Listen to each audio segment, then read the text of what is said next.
All right, good evening. We will call the meeting to order at 7:01. Do we have any changes to the agenda? All right. Seeing none, we will move on to our new business, which is the consolidation proposal. And Please speak up. I'll do the best I can. Yeah, sorry. Yeah, so we'll start with introductions. Bob Tebow, Superintendent for Wyndham Central. Al Clausen, Chair for the West River Education District. Lindsay Bertram, Newfane Rep. Dana West, Jamaica Rep. Leanne Gilson, Brookline Rep. Emily Long, Newfane. Joe Winnick, Townsend. Sarah Webb at large. Peter Broussard, Newfane. Kate Gehring at large. Heidi Russ, Business Manager. Greg Frost, Director of Operations. Randy Lichtenwalder, Principal, Townsend School. Thank you. Shall we just confirm that Zoom can hear us? Yeah, yes. Can somebody out there in Zoom land let us know that you They can got hear a us? hand up, so maybe that. I see a hand. Yeah. You're- We can hear you. Okay. Perfect, thank you. Okay. Yeah, just curious. Michael, can you not hear us, or did you? For a little bit, now I can hear you, sorry, I forgot to lower me. Okay, no problem. No problem. All right, well, thank you for coming tonight for the second of our 3 community outreach meetings here at Jamaica Village School. The consolidation proposal presented here tonight is the most recent effort of the long-term planning committee with full board approval, full board support. The work was requested by the West River Education District Board, conducted in collaboration with the administration, and utilizes study findings from Stevens and Associates, state agencies, and other sources. The resulting proposal is a consolidation of all district elementary students into a Newfane campus. Bob, Heidi, and myself will be presenting this proposal, which attempts to produce the best educational benefits possible while responsibly spending taxpayer dollars. We plan on taking approximately 45 minutes for the presentation, leaving 1 hour and 15 minutes for the Q&A after that. This will be your time to ask questions, make comments, and tell us what's on your mind. At Townsend Elementary School, we had a broad range of subjects discussed in Q&A, such as transportation, longer-term plan, infrastructure, student and community impact, taxes and timelines, and more. Thank you in advance for providing the board with valuable feedback that will color our collective decision on whether to proceed with the presented consolidation plan. For the Q&A portion of the meeting, we will have a 1-minute time limit per speaker. Joe has an orange sheet which will indicate to you that your time is up. After you are called on, please state your name and town of residence. You may speak a second time after everyone else has had an opportunity to ask a question and or make a comment. With that, we will begin with the presentation.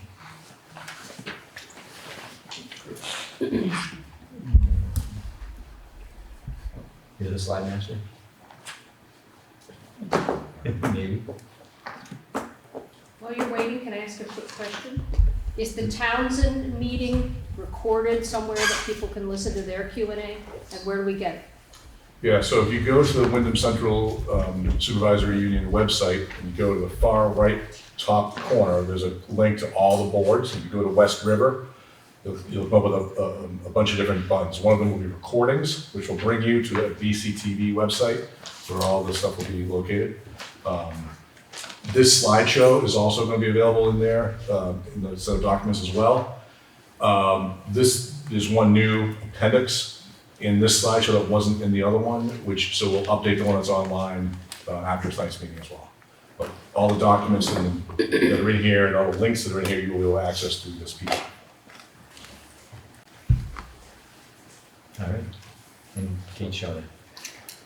Okay, today's agenda is to discuss the purpose of the work, brief review of the studies, proposal and explanation, and then questions and comments from you. All right, so why long-term planning? So, I guess this work, and I was gonna go into a little more detail, about the history of it, but it began back in 2018. And, they were trying to study the idea of we had a declining enrollment at the time that was pretty dramatic.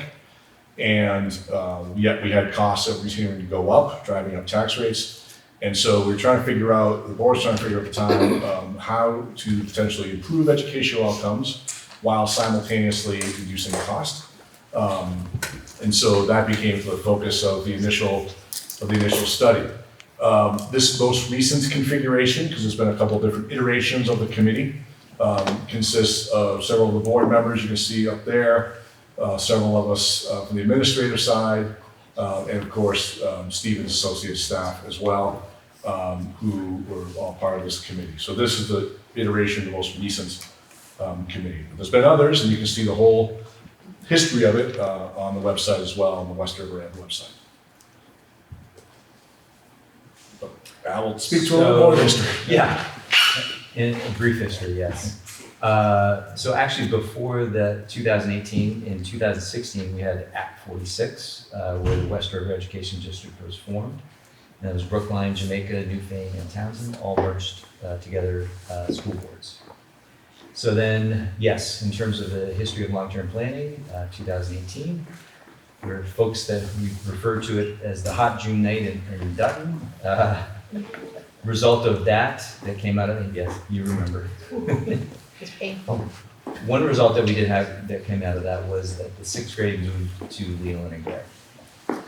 Since then, as you can see, we've had, as Bob mentioned, many iterations over the last 5 years, which included task forces, consultants, studies, and community outreach, all of which has led us to a one elementary campus model, which we are discussing today. All right. I mentioned earlier the declining enrollment. This is, we went out and were able to get a professional firm, the New England School Development Council, to do a professional projection for us on the next 10 years. If you were to look at the last 10 years, and that document is also on the website and linked here, you would see that it would be much more of a steep decline. What you have here in the next 10 years is a leveling out with a slight decline. So this is actually improved projection than what it had been the previous 10 years. But you can still see there are slight declines each year up through 2034. And that's part of the narrative, of course, statewide, nationwide, everywhere that's impacting the efficiency of schools, which is hard, but everything gets smaller. Also, over the last 5 years, we've seen significant tax rate increases. Townsend being the smallest at 8%, but all the way up to 23.5% for Jamaica. So these rates, we feel are unsustainable for the long term. So it's also part of our decision to continue with the long-term planning. So we started by, again, working, the board took the action to hire or start a contract with Stevens Associates out of Brattleboro. And at this time, the other thing that was happening was that the Agency of Education had just completed a set of reports for they were looking into the status of every school building in the state of Vermont. And they issued a report, and those reports are also linked in the website, and there's hard copies of them in these binders, which I'll reference for a moment. These binders in the back of the room, feel free to poke around with them today if you'd like. The digital copies are online. We want you to leave these binders for the Newfane meeting as well, because we're trying to bring them to save paper. But each of the 3 school reports are in here from the state, and those reports are one of the key pieces that the Stevens Associates folks started with, and those reports are called long-term facility condition assessments, and they did it for all 3 of those buildings. They took a sort of a scientific approach, I guess, to this, and they estimated each building's systems, so electrical, plumbing, septic, flooring, windows, outside, what you call it, wraparound, what's the envelope of the building, and the roof and all that. And each system they assessed to what percent are those systems fully depleted. In other words, have they used up the end of their useful life? Should they be replaced? And then so each building had a composite score of all the systems, and then they were scored. So this was sort of a starting point that the state released. And again, the link to this you'll be able to see. You can look up any school in the state as well if you follow this link later. But you can see that Jamaica was identified as 87% depleted. And they determined that to be a fair to poor condition. Newbrook was 55% depleted, and Townsend was 91% depleted, and also in the fair to poor range. Just a note about this, we reference Newbrook. You're going to hear us use Newbrook or the Newfane campus interchangeably. We'll explain more about why later on, but the site it's a Newfane site because it's physically in Newfane, but it does currently made up of the existing merge between Newfane and Brookline schools that happened earlier. So those will be used interchangeably. So that's where we started with those long-term condition assessments that the consultants worked with to begin their study. All right, and then they took it a little bit deeper and they looked at 6 different elements that they wanted to go into more detail on. And the way that we did this is the committee took these elements, and each element was made up of subcategories. And so, for example, we have a cost-benefit analysis, which has 6 subcategories underneath it. And we're going to show you a little bit about how we did the scoring on this, because at the end of the night, what we want you guys to understand is that the decision to consolidate and the decision to consolidate at Newfane was really derived from this, what we want to refer to as an objective scoring analysis of these 3 sites. And so these 6 categories for cost-benefit analysis were weighted to be at about 25% of the overall weighting. We have the existing facility conditions, which had 19 different subcategories. And again, this whole matrix, you can see the link up to the top. If you can click on that when you have the slideshow, brings you to all of the different categories, 54 of them. And actually, if you go to the other link, it links you back to BCTV to that June 2024 board meeting. If you go to the 23-minute mark, it actually is the report out from Stevens Associates on the report. The third category was site conditions, again, 16 subcategories, scored at 15% overall. Site infrastructure, 5, 20%.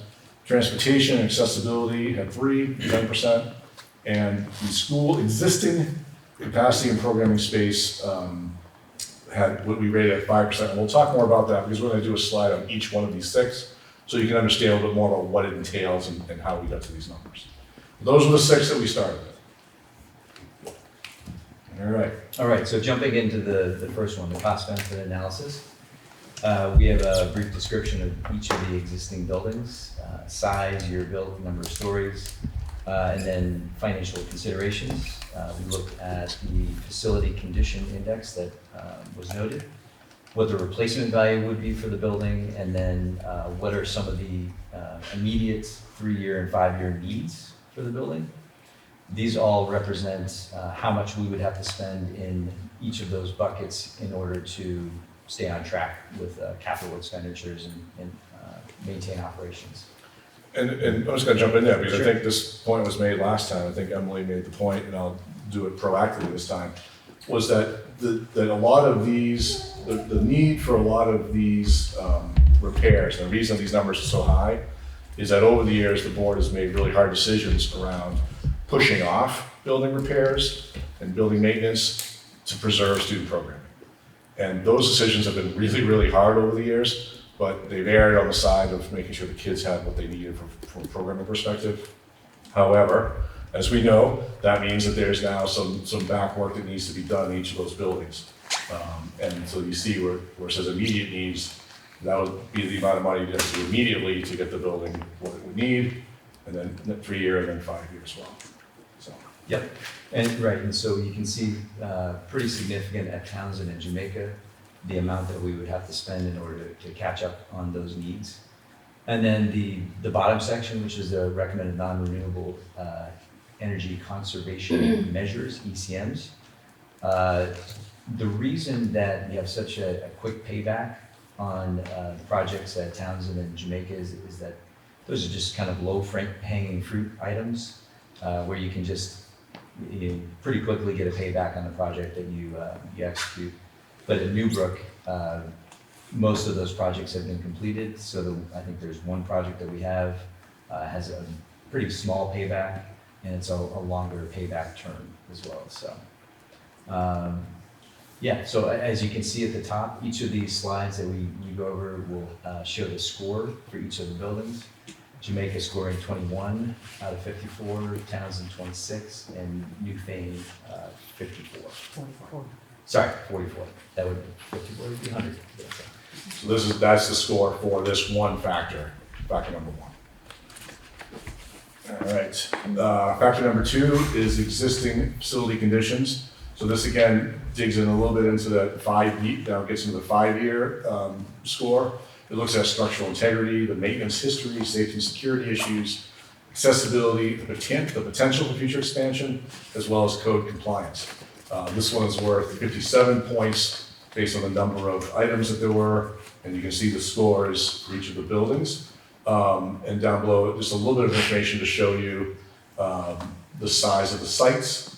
Townsend with a very small site, 0.6 acres, Newbrook with 10, GABS with 6.6. And then just below that, you see the subject permitting for numbers in the parking spaces as well. So these are all things that factored into what led to scores, and the total scores led to the conclusion at the end. So that's the existing facility conditions section. This slide kind of shows you a slice of the actual report. If you go to the report, this is pretty much what it will look like. So these are just 2 subcategories of the site conditions, ball fields and playgrounds. As you can see, Newbrook scores, it's a 0 out of 3 score for each of these subcategories. Newfane, Newbrook scored the highest, 6 out of 6. And Townsend much lower, and Jamaica slightly higher with a 4 out of 6. So yeah, there's definitely more potential for ball fields and playgrounds at Newbrook. So that matrix I referenced earlier with the 54 items all look like this. All 54 have a matrix with a scoring, which you can see how they were done objectively to show that there's no ball field adjacent to the school in Townsend, therefore it gets a 0. So that's how the numbering system works. All right, number 4 is the site infrastructure, and this gets into the expansion potential for the future for sewer and water, our ability to get permits, and the current water and sewer condition, et cetera. And so, again, with a possible 15 points for this category, you can see Townsend had the lowest score as a result of the real inability to expand there, mostly due to water and sewer limits. And then Jamaica a little bit higher, and then Newfane at the highest possible score. So this is category number 4. Transportation. So clearly, Townsend, centrally located, scored the highest, perfect score in that. The reason that Jamaica and Newfane don't have identical scores is that the population density is much higher in the southern part of the districts, in the Newfane Brookline area, so that's why they got a 4 out of 9 as opposed to 3, as Jamaica did. So fewer people impacted. The final category is school educational existing capacity and programming space. And this talks about the number of classrooms and other spaces needed to meet the needs of the current use. Now, I mentioned earlier, this one we weighted only at 5% overall the score. And we want to highlight why. And you can imagine, so if you're measuring what the building can actually do, how well it meets its current use. And at the time we did this, the Jamaica building had 12 students. And so obviously there was a lot of room. So they met the standard very well because it was only 12 students. You can see they're 15 out of 15, very high score. But what we recognized was that metric wasn't really that useful because we discounted the weight on it because it really it didn't really allow us to really explore the expansion piece, which is in another area. So we didn't want to not have it, but we wanted to make sure it was weighted less because we felt that it was less important. Because all it told was really what the current enrollment was. Speaking of current enrollment, I did put this up here so that you can see our numbers right now and get a sense of what we're talking about. And of course, currently, with the exception of the pre-K room across the hall here, which I think is 9, the rest of the pre-K through 5 is all at Townsend or Newburgh. So that's combined about 200 kids. All right. So the main priority of the study was identifying which of the 3 elementary schools is best suited to meet the needs of pre-K through 5 students. And as you can see in the scoring, as you look at all of the categories, Jamaica came in at 52%, Townsend at 45%, and Newbrook at 73%. And in terms of the 0 to 3 scoring, Jamaica was 1.5, Townsend 1.0, and Newbrook 1.7. Again, the highest and the best suited for a pre-K through 5. So the numbers that you're seeing here, you might be thinking, well, those don't match the numbers I saw in the scores earlier. Why are those different? Well, these go back to the percent. So out of 25 possible points on cost benefit analysis, because of Newberg's score, they earned 20.4 points of the 25. So that's how that score gets connected. So, for example, you can see the Jamaica under school existing capacity. Remember, they had the full possible score. So you get 5 out of 5. So you get them. So you add those all up and you get those percentages at the bottom. So in essence, what this tells us is that 73% of the overall possible points the Newfane side scored in, and Townsend was only at 45% of the possible points. So that's how the scoring was done, just so people understood why the Newfane site was the one that was identified at the end. All right. So let's say a little bit about the Newfane campus. So one of the things that I think that is kind of the most obvious thing is that it's not in the middle. And we recognize that. It's not like the board doesn't, or the administration doesn't realize that. We recognize that. And we recognize that that's not ideal, all right? And so, but after spending 6 years looking at all different types of options, and you can see there was one year there were 15 different plans talked about. After all of that work, and after all the money we spent on feasibility studies, this is the best plan for what we have. So we have 3 elementary sites. This is the best plan, the board believes, based on the studies that they've done. The picture here that we have identifies the 3 red dots are, in essence, the school locations, and the other little arrow things represent family locations or student locations in the community. So you see where the sparsity is and where the density is, but that's just to kind of show you that, yes, we know the Newfane site is down here. It's not centrally located, but given the land and the space and everything else and the ability to expand there, it really had the highest score. So getting into the benefits of this, one of the things that struck me, and I was Principal Leland and Gray when that hot June night in 2018 that these guys mentioned, and the one thing that struck me at the time thinking about it was how much the board really responded to, at the time, Bill, Jen, and Stephanie's recommendations around the idea of what we call grade banding. What was really beneficial about having multiple classrooms of each grade in a building together. So if you don't know, right now we have 1 classroom per grade in each of the buildings. Obviously mine is Jamaica. Jamaica, when it was over last year, had several multi-grade classrooms with 3 grades per. This idea of banding, the board really took that on as like, wow, we don't like any of the plans that the administration had back then, but they took away that this was something that they really thought was important. And everything that we've talked about since, all the plans that they've discussed, the 1 campus model in Townsend, this 1 campus elementary school model has all been driven by this thinking that there's an educational benefit to have it set up that way for banding. So we want to talk a little bit about what that means. Because, we can get hung up very easily on the fact that this whole thing is cheaper, which it is, but that's not really what this board, I don't think what this board is about. They can speak for themselves. cheaper is obviously good, but what they really want to focus on is what's best for the kids. And so having an educational benefit to this proposal is something that they've been hanging on to since that 2018 night. So not having multi-grade classrooms, multi-grade classrooms can have some advantages for sure, but it does create a much more challenging teaching environment for the teacher, and therefore, a learning environment for the students.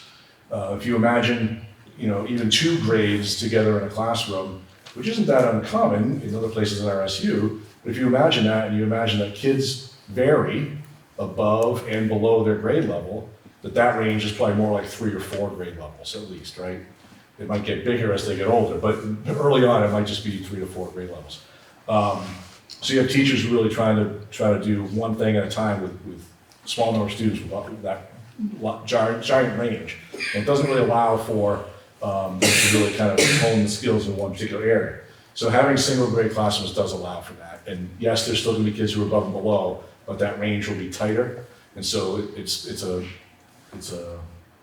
better teaching environment and therefore a better learning environment. When you have 2, let's say 3rd grade teachers across the hall from each other or next door to each other in a building, what that does is that it allows opportunities for collaboration. Well, 3rd graders are going to do this thing, and we're going to really work together on this project, and we're together in a room, or we're going to go a field trip together, and it just makes that collaboration really, really very high potential for that. It does allow for it, and I want to be on record, I'm not suggesting that we do this, and when I'm not saying we're doing this, if this is what happens, it does give you the potential to have teachers have content specialization, where you have 2 3rd grade teachers, one of them becomes sort of a math and science STEM expert, the other one becomes more of a humanities expert. And they get training in those areas, and then they really build up their skills, and the kids get the best of both worlds. There are places that are doing this. In fact, Jamaica was doing this last year. You have larger social groups for kids when you have them all together. And we know this is true when they get to Leland and Gray, all of a sudden they meet all these kids that they maybe have played some sports with or whatever, but they haven't really known them. Or we know that when they got there, they expanded their horizons. We heard a lot of stories about families that were saying, well, my daughter's one of 2 girls in the class, and it's really hard socially. And that's 5 or 6 years of that, it's really hard. So this puts them together at an earlier age so that they have those larger social groups. It also provides the opportunity for broader mixing capacity. So Al and I are both 3rd graders in the same room, and we don't like each other, and we're stuck together for 6 years in the same classroom, and imagine what it's like for the teacher.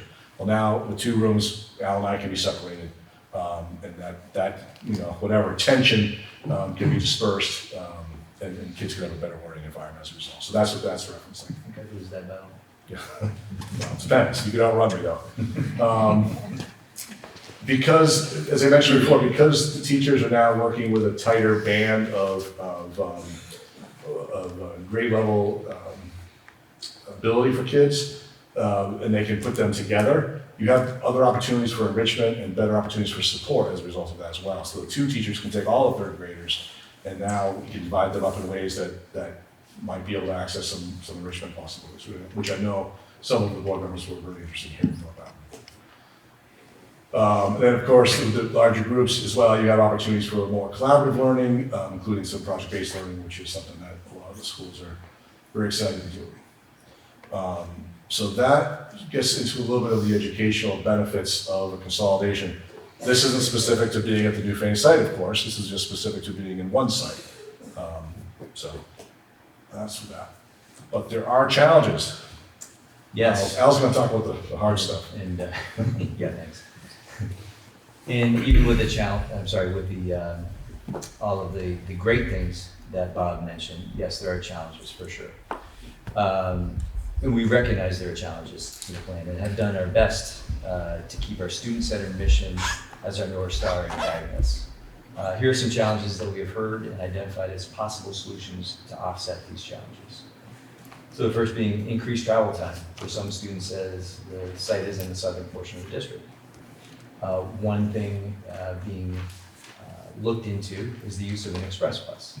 The express bus would be, as described, a straight shot from Jamaica all the way to Newbrook. So it wouldn't, no stopping anywhere else, it would just go directly to New Brook.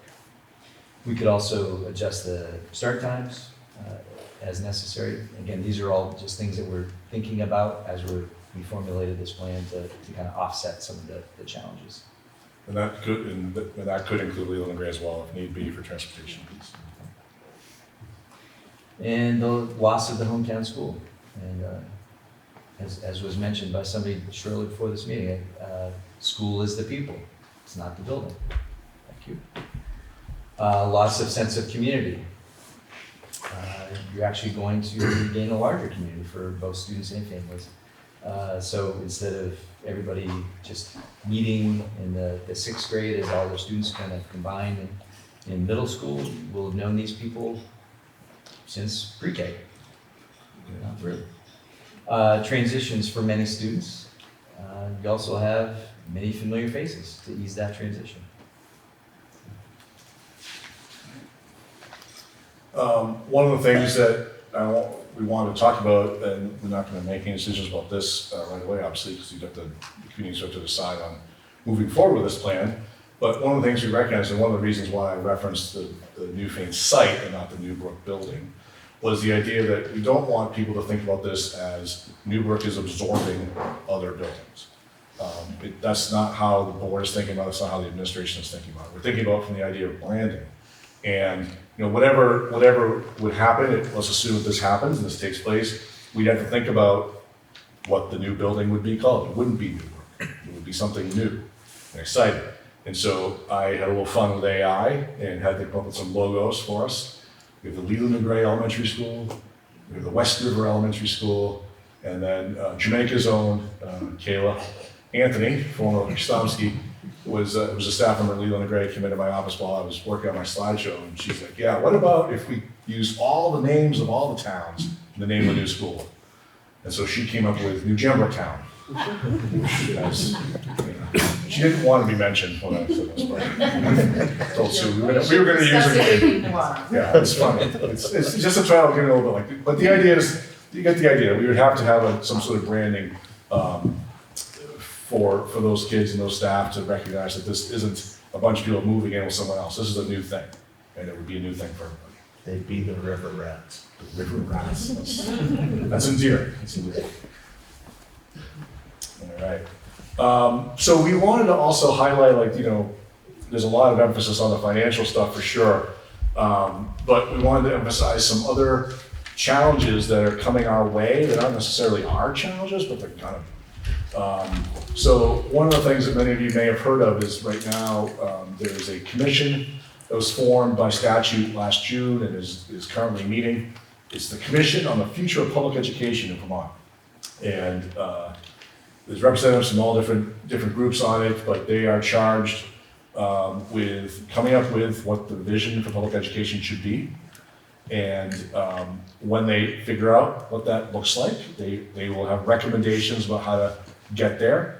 One of the things that they are emphasizing that they want the commission to look at is the number of schools, districts, and SUs.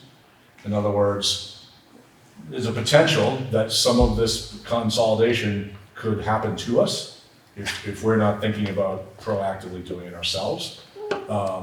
And so we don't know. There could be some things that come out of this report. They will be making a preliminary report this December, and the legislature, when it convenes in January, will have that preliminary report to look at. Now, it's not going to be super in-depth because it's only going to be about 4 months of work, but a year and a month later, they're going to have their final report done. And that one, for that following legislative session, will have more final recommendations. We suspect, and based on all the organizations that we talked to, is that there's going to be some financial levers that the legislature will be leaning on from the governor's office to try to ensure that tax rates are more reasonably in line. Because I know everyone, I got my tax bill, I don't live in this SU, but mine still went up quite a bit as well. So this is a statewide problem.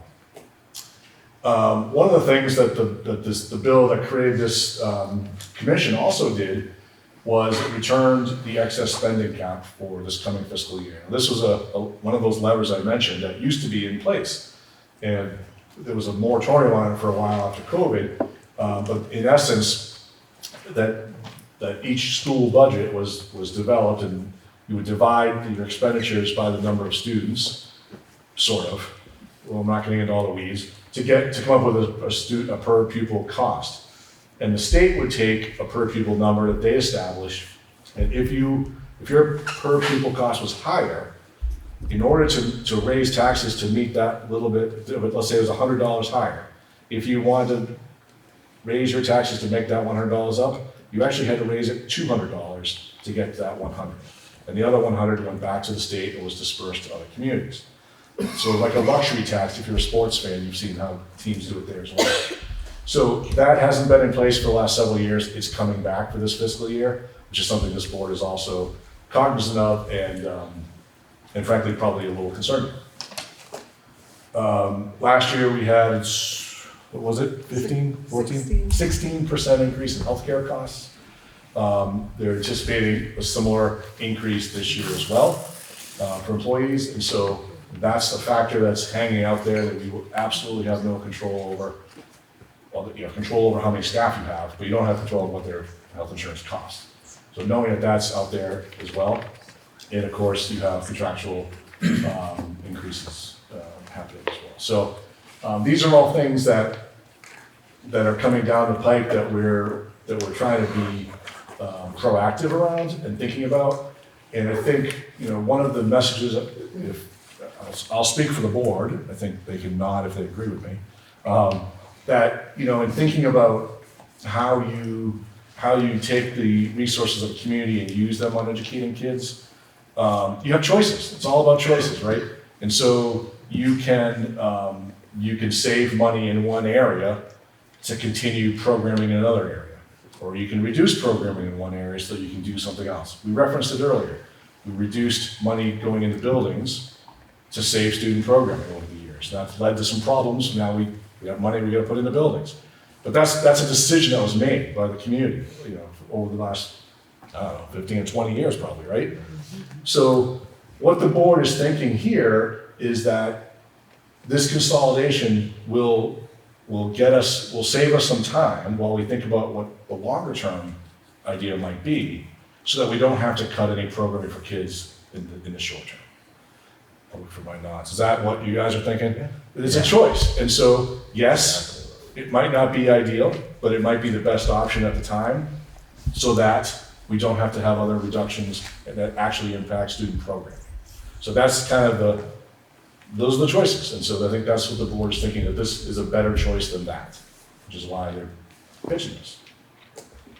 Right, and I should have clicked earlier, but yes, the continued investment in facilities have to happen or there's bigger problems. And I'll tell you a short story.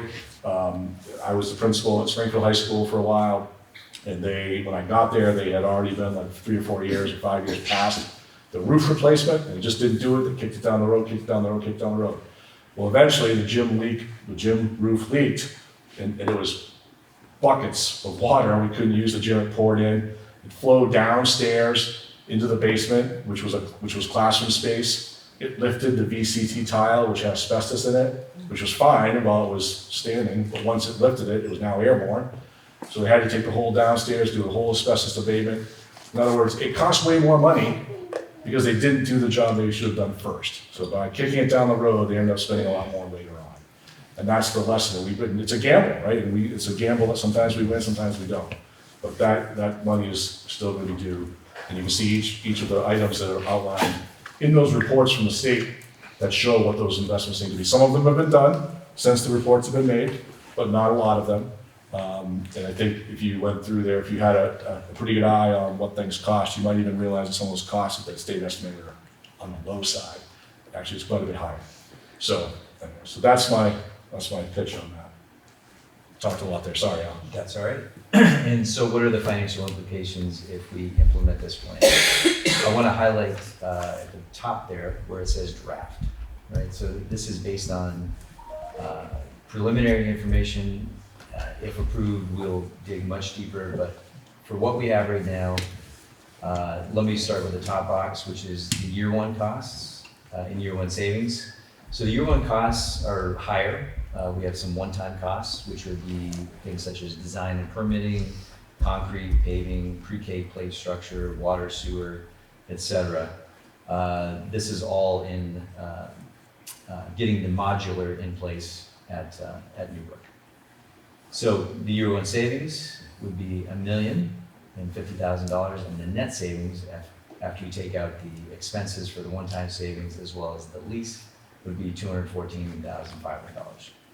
The next year costs would be, the next year costs and savings would be much more significant because you wouldn't have those one-time costs as you had in year one, and the net savings would be $870,000. Additionally, we would no longer have the capital expenditures that we normally have for the two buildings that we would no longer be responsible for. Over the course of 20 years, that would account for approximately $4.5 million, or a little over $200,000 each year. So this is what we have so far, and again, it's a draft. As we learn and know more, we can refine those numbers. But this is the high-level cost and savings. So Heidi is going to now talk a little bit about what the implications of those savings might be. So if you don't know Heidi, Heidi is the new Director of Finance, took over July 1 for Lori Garland, who's retiring. But yeah, Heidi, what do you got up here? Okay, so looking at these graphs that I put together, what I want to explain first is you can see FY24 in the second column. And what I want to point out is that the way we calculated a lot of costs last year was on an equalized pupil.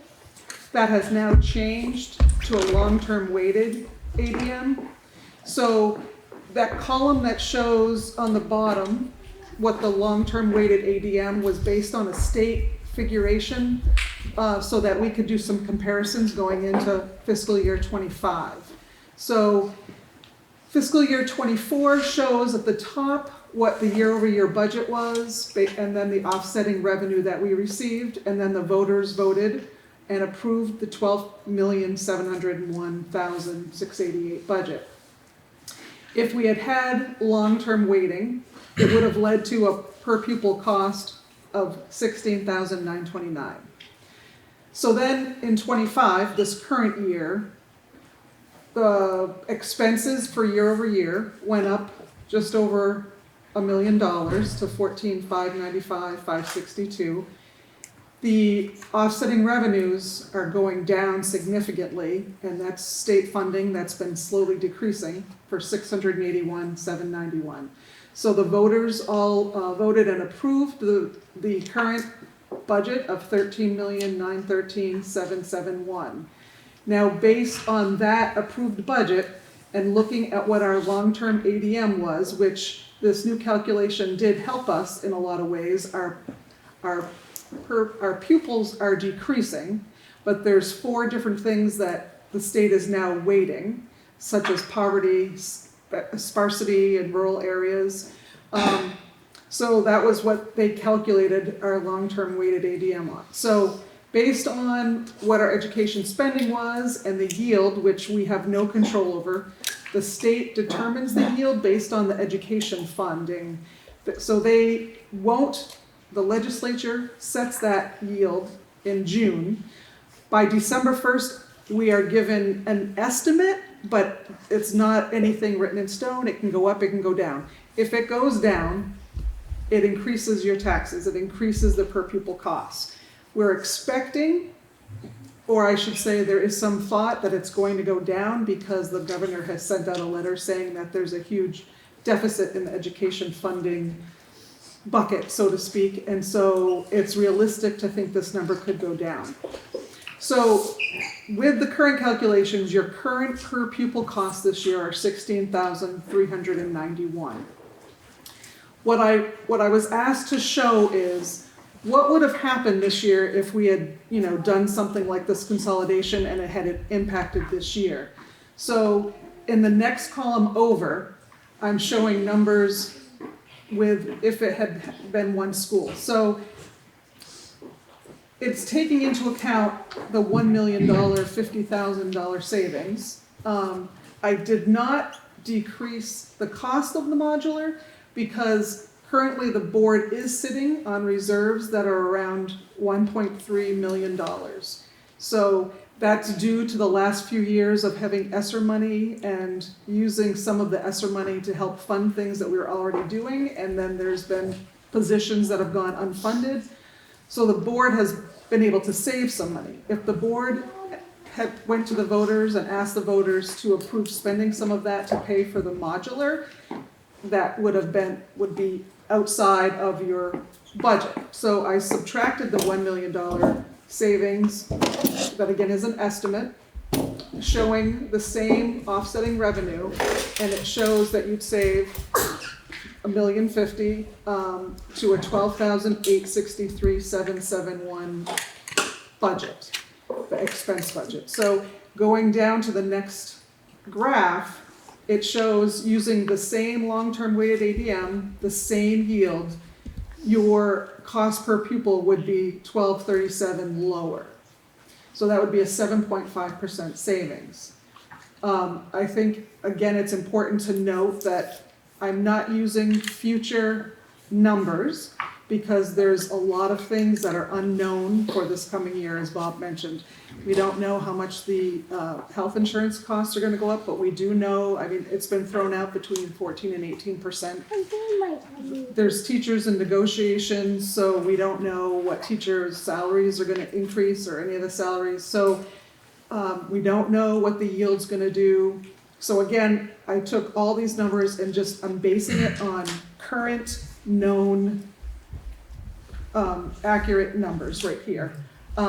If we take this and we go on to the next slide, what you are looking at in this slide is your CLAs, your tax rates after the CLA, and what you're currently paying. It shows, the top shows the current CLA. It shows in the next column the tax rates that you had for last year, and then based on our $16,391, that per pupil cost, is what has created your tax rates in the green column. Okay, so we show, if you go all the way to the end of the top graph, the increases on a household that's one per 100,000. So if your house is 300,000, you'd multiply that times 3. That's what the tax rate did to your taxes. So if you go to the bottom graph and you look at the green column, this is with only one school, and the difference between what it currently is and what it could have been is a savings in that last column. So rather than increasing 178, it would have been, you would have decreased based on a per $100,000 house site. So I think it's important to note this, again, is current. There's a lot of factors, and we make no promises if we were to go forward on how this would impact taxes next year. I want to point out, though, that the state is throwing around this cap threshold at around 16,108. They haven't given a definite number, but it's been talked about a lot. So if this year we had had this threshold, we would have been over the threshold by about $250,000.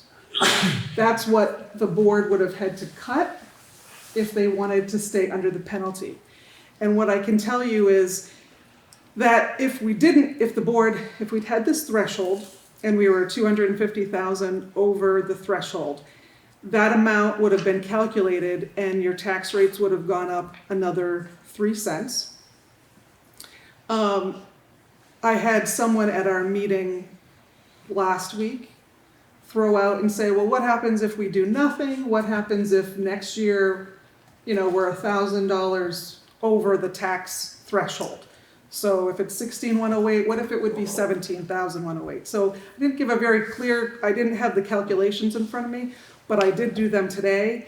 And you would have to raise an additional $848,000 that would go back into the ed fund for the amount you are over, which would raise your tax rate an additional 10 or 11 cents with that kind of an increase. So, you know, again, we don't know what's going to happen, but I think it's really important to understand that the board is taking this really seriously, because that kind of increase year over year is significant. And if they don't choose to cut anything, that's the direction your taxes are going to go in. I have a clarification question for Heidi, just on understanding the numbers. Okay. Is that okay? Yeah. On the top there, let's just take Brookline, is 178, that's the increase. Yes. Are you saying with one school, the negative 165, are you saying that's 165 lower than the increase of 178? So that's a great question, and I didn't make that very clear. I am comparing what it would be with one school over what it currently is. I'm not comparing it over last year's. So the 165 would be lower, you would subtract it from the 178, so the difference would be $10, $11, $12, $13. So your tax rate would have gone up $13 rather than $178. Thank you. All right. So we'll take a break on the financials for a second, just to talk a little bit about what the actual proposal will look like. And the idea is that, you know, we recognize again that the Newfane building doesn't have sufficient space for all of these 200 students. And so because this is in essence a shorter term plan, that the idea of bringing in some modular classrooms at the Newfane site would be needed. This is not necessarily them. I just wanted, I went to a vendor's page and just took some pictures off it to show you what they look like. There had been some conversation at the board level that when Newfane had trailers years ago during another remodel that they did, that they were pretty unpleasant.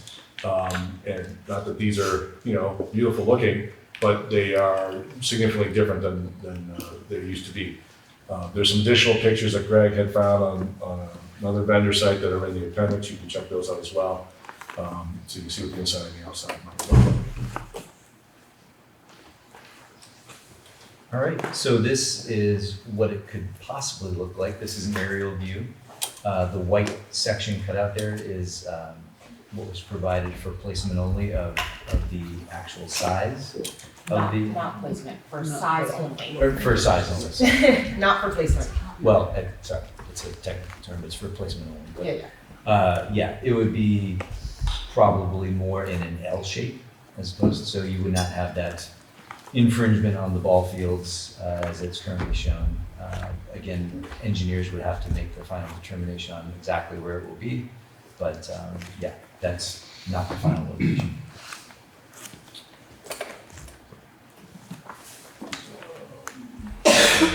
So some of the site work we referenced, how you referenced the one time, or I guess Al did initially, one-time cost to sort of set this up. Again, the link to that on the last page of the document that's linked here will bring you to what those things are, but it includes the, you know, the permit work, the engineering work. It includes bring electric out, water out, septic out, the setup of the site itself, rental, first year rental, and some paving that would have to get done to make that work. So that estimate of cost would come out of the first year savings. As Heidi mentioned, that could be put in the budget or it could be used from reserve funds. One of the things about using the reserve funds as a potential is that if you are using those reserve funds, you'd be thinking of it more of a reinvestment of those funds back into the community. Because if you didn't do this project and your tax rates went through the roof, as how you just described, if you wanted to use some of those reserve funds to bring down your tax rate, which you could do, you'd be paying down that tax rate, you'd have a one-year savings, but your reserve would also be depleted. So, not the whole thing, but some of it. And so if you decide to do something later on, and you would need a bond to do that later, that would further increase your expenses. So the idea that this is an investment, so it's a smart use of reserve funds to do something to put it back into those buildings at that time. So we want to just highlight that. But the link is there for people that want to go and check out what that actually looks like. All right, before I jump into the summary, which you'll get down, but I just wanted to read aloud the West River Education District mission. I think it's important to kind of recognize and realize why we're here and what we're grounding ourselves in.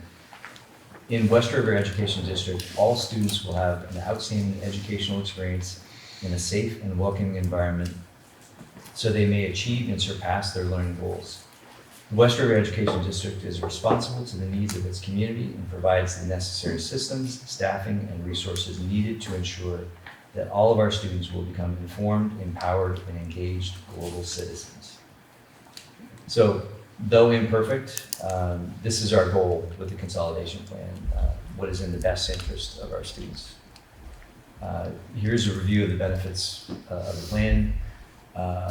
Bob went into great detail on these, so I will not do so as much, but yeah, no multi-grade classrooms, increased teacher collaboration,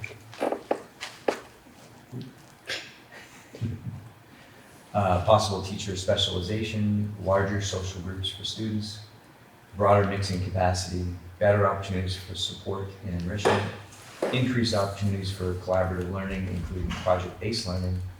And then the financial benefits would be the yearly savings, use of surplus for reinvestment in districts, and get beneath the excess spending threshold, which was mentioned earlier. And then also, before we jump on, I'd like to say there's certainly one additional financial benefit, which is kind of overarching. The execution of this plan provides us some financial breathing room to explore a much longer-term, multi-generational plan that paves the way for a sustainable educational system that our grandchildren will be proud of and hopefully thank us for someday.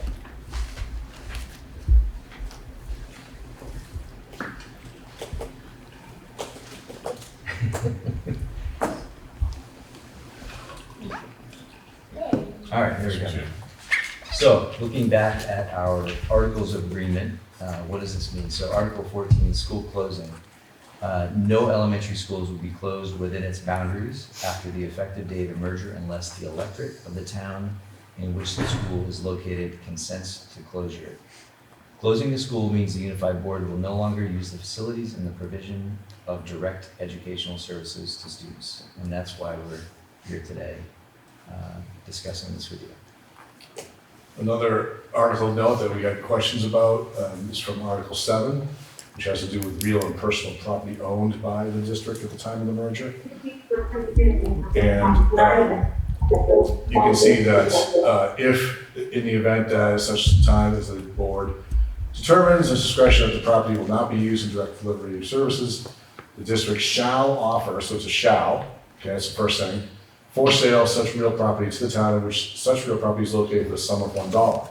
So if the voters vote to agree to this proposal and they vote to close their school, the town would be offered the property for $1. It has to happen that way. The town, this goes further, the town must maintain ownership for at least 5 years and must utilize it for community and public purposes. So that's something the town will have to figure out what that means and how to do that. And if the town decides not to acquire ownership, or within 5 years they decide to dispose of it, well, if they decide not to, let me start there, the district shall sell the property. So that's laid out in the articles. And the town, if they didn't hold on to it for 5 years, they split the proceeds with the district in a prorated way if they sell it prior to those 5 years. So that's kind of how that works, just so people understood that from the articles. All right, so what is the timing on this? So our next board meeting is on October 7th, and we would take a vote as to whether or not to proceed after we've had all of this community engagement. Townsend last week, Jamaica today, and on Monday, we will be at Newbrook.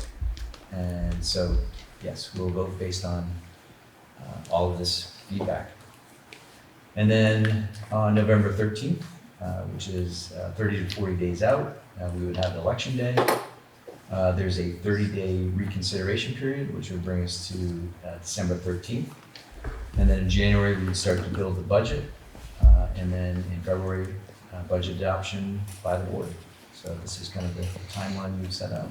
So one slight version of this is slightly different. So we were asked, like, well, could we do the election on the national election day to get more turnout on this? And the answer is we could, but we'd have to have a special meeting prior to the 7th. We'd have to make the decision earlier, because you have to have at least a 30-day warning. And so the election day is I think the 5th, is that right? Determined 29. We're 29 days, so we'd have to do a meeting like probably the end of next week, a special meeting with one agenda item for the board to decide. If they chose to do that, to have the election early enough so that it could fall with the national election. I don't know how the town clerks would feel about that. They might come after me, but that would be one option the board would have if they chose to try to get the most amount of people engaging in that process. This is you. All right. So, what are the alternatives, or what's the alternative? So with the status quo, we'll continue to see rising costs, we'll have a small decrease in enrollment projections, and certainly the tax rates will continue to increase. With a vote to consolidate, we'll have educational improvements, financial savings, and we will certainly have a continued longer-term study. So, our community and educational system has faced these challenges before with similar volunteer boards and administrations. Thinking back to Leland and Gray in 1969, that was a huge challenge. It's the Vermont way of self-determination. So, just wanted to thank everybody here for listening to our presentation. It is now your turn, but before it's your turn, I just wanted to go over again the ground rules. We'll have a 1-minute time limit. And during that, before you say anything, we'd like to please state your name and residence after being called on. And Joe will put up an orange piece of paper that says time when the time is up. And if we folks want to have any follow-ups, if you've already had your say or your comments, that's allowed, but we just want to make sure that everybody has a chance first before we go to seconds. So that is what we're doing. And also, finally, we will, because we have folks that are on Zoom as well as out here in the public, we'll do our best to bounce between live in the room and out on Zoom. So before we jump to that, I just wanted to ask the board if they had any comments before we jump to questions. All right. Seeing none, I see a hand already, so please state your name and residence. For your timekeeper and to stay within my 1 minute while you've been presenting. This is the second meeting I've attended. I've written 8 questions. Can I give them to the timekeeper? Do I give them to you? Do I give them to? You have 8 questions? Yes. Oh, okay. Do you want Submitting them right. Yeah. Okay. Yeah, that's fine. give them to the timekeeper? Actually, I'll take them. Leanne is taking notes for us. Thank you. Thank you. Sorry about the writing. Is there a contact on there? Yeah, in case I can't. I think I can read most of this. I'm pretty good with handwriting.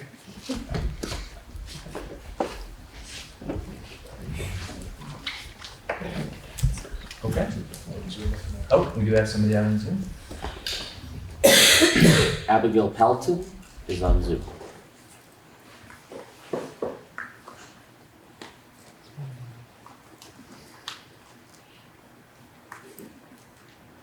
Maybe not. There, can you hear me? Yep, there we are. Your town of Excellent. residence? Abigail Pelton, Wyndham. Thank you. Thank you. Has the board considered what it would look like to have Jamaica and Wyndham change supervisory unions, or Jamaica go to choice to better accommodate student needs? And would that change the need to combine elementary schools in Newfane or at Newbrook, which would allow more time for the planning? And can these numbers be provided to the community for for the next meeting on Monday, as far as what that would look like if there would even be a need to build? No. Thank you.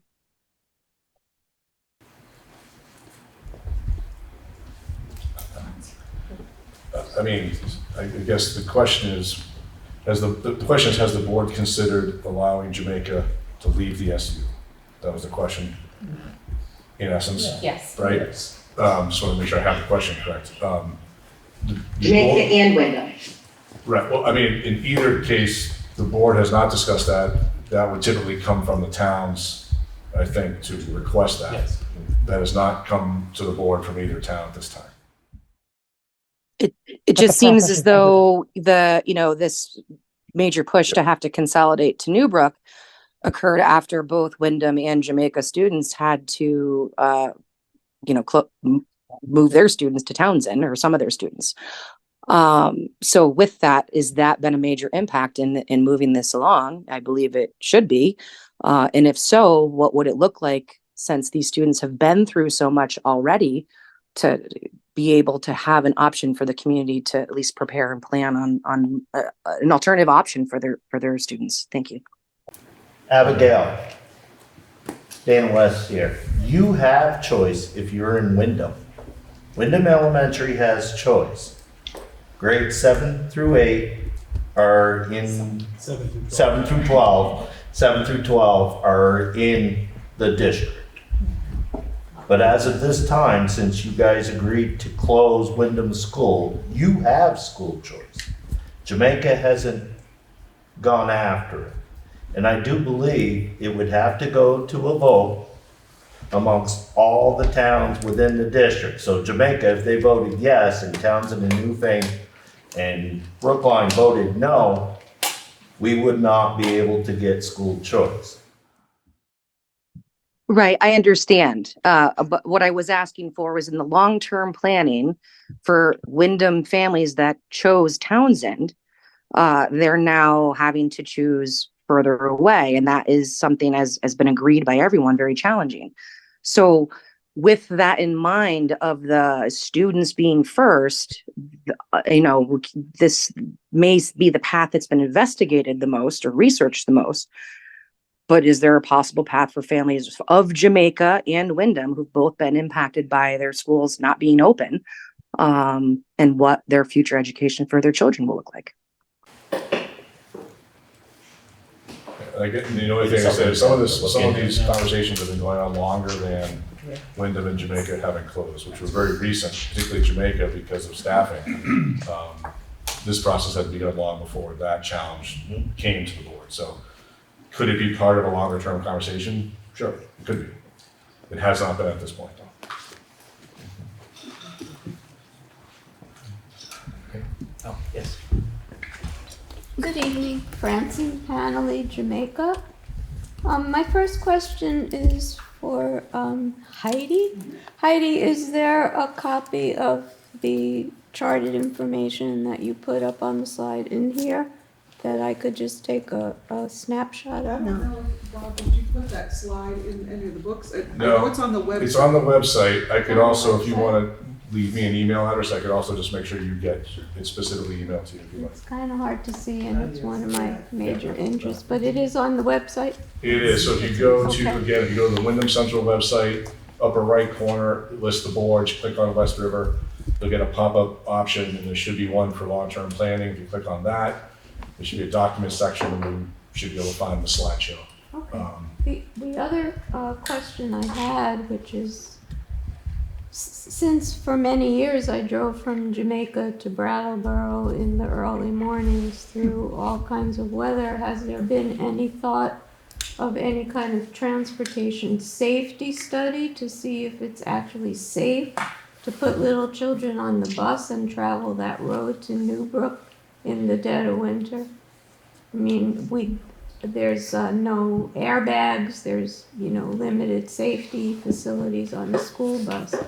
That would be one of the major reasons why I would vote against it, the transportation issue and whether it's safe. Could that be something that the board could entertain?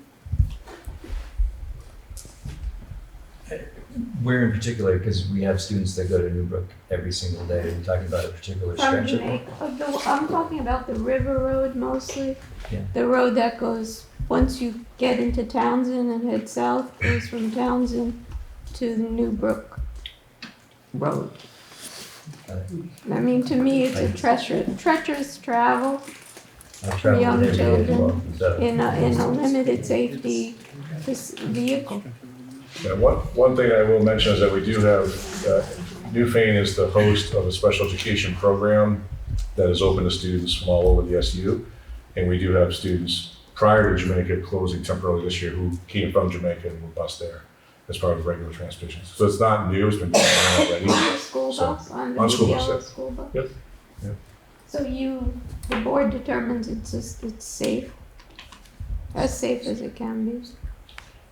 Yeah, I think school buses are as safe as they can be, yeah. And the fact that it most probably, if it does occur, would be an express bus where the children wouldn't have to be traveling for an hour and a half. That's the idea, yeah. Once they collect the Jamaica students, they would just come, they wouldn't be stopping along West Townsend and the northern side of Newfane, they would just come straight down to make their ride as short as possible.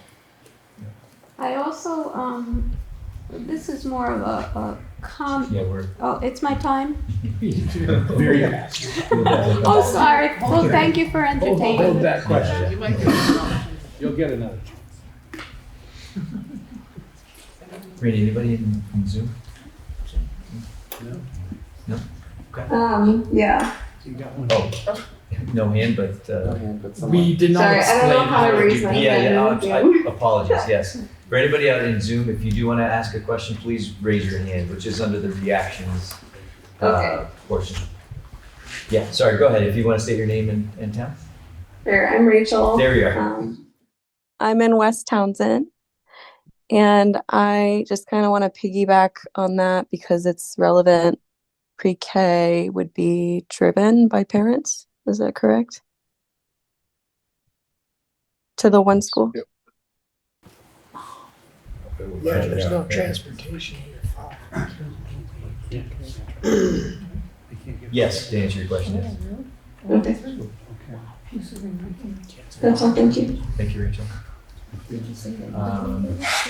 Awesome. My name is Kate. I'm a resident here in Jamaica. My son obviously was 4th grade here last year with Miss Deuce. He is now at Townsend and actually loving it after all my stink last year to the board about it. My thing is you're kind of sort of proposing this express bus, but that's going to cost more money where I don't understand. The district pays for the bus, right? The bus transportation.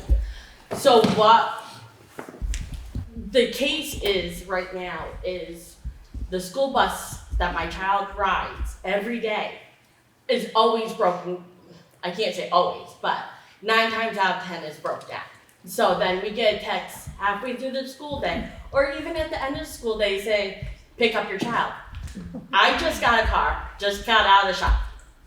And I can't get over there right now. My boyfriend works in Cornish, New Hampshire, his dad, and he has to leave 1:30 to get to Townsend school. And you can't do that every day.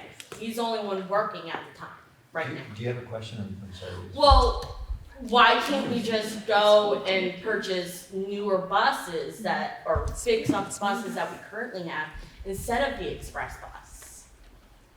Because it would just cost more for an express bus. And then again, you have the parents driving to probably one location for the Jamaican kids. Okay, so Bob can probably explain the express bus better, but I don't think it's a brand new bus. It's not a fancy, it's just a bus That's not what it's just a bus that doesn't stop anywhere else, just goes straight through.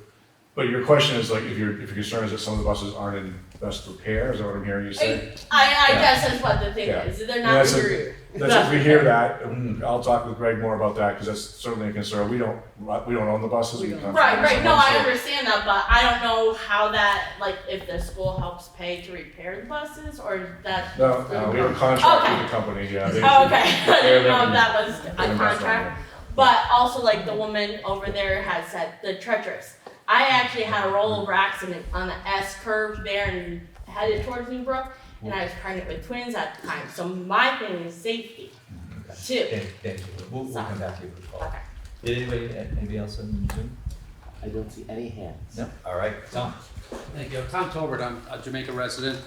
Thank you, the board, for all the hard work you've done on the study.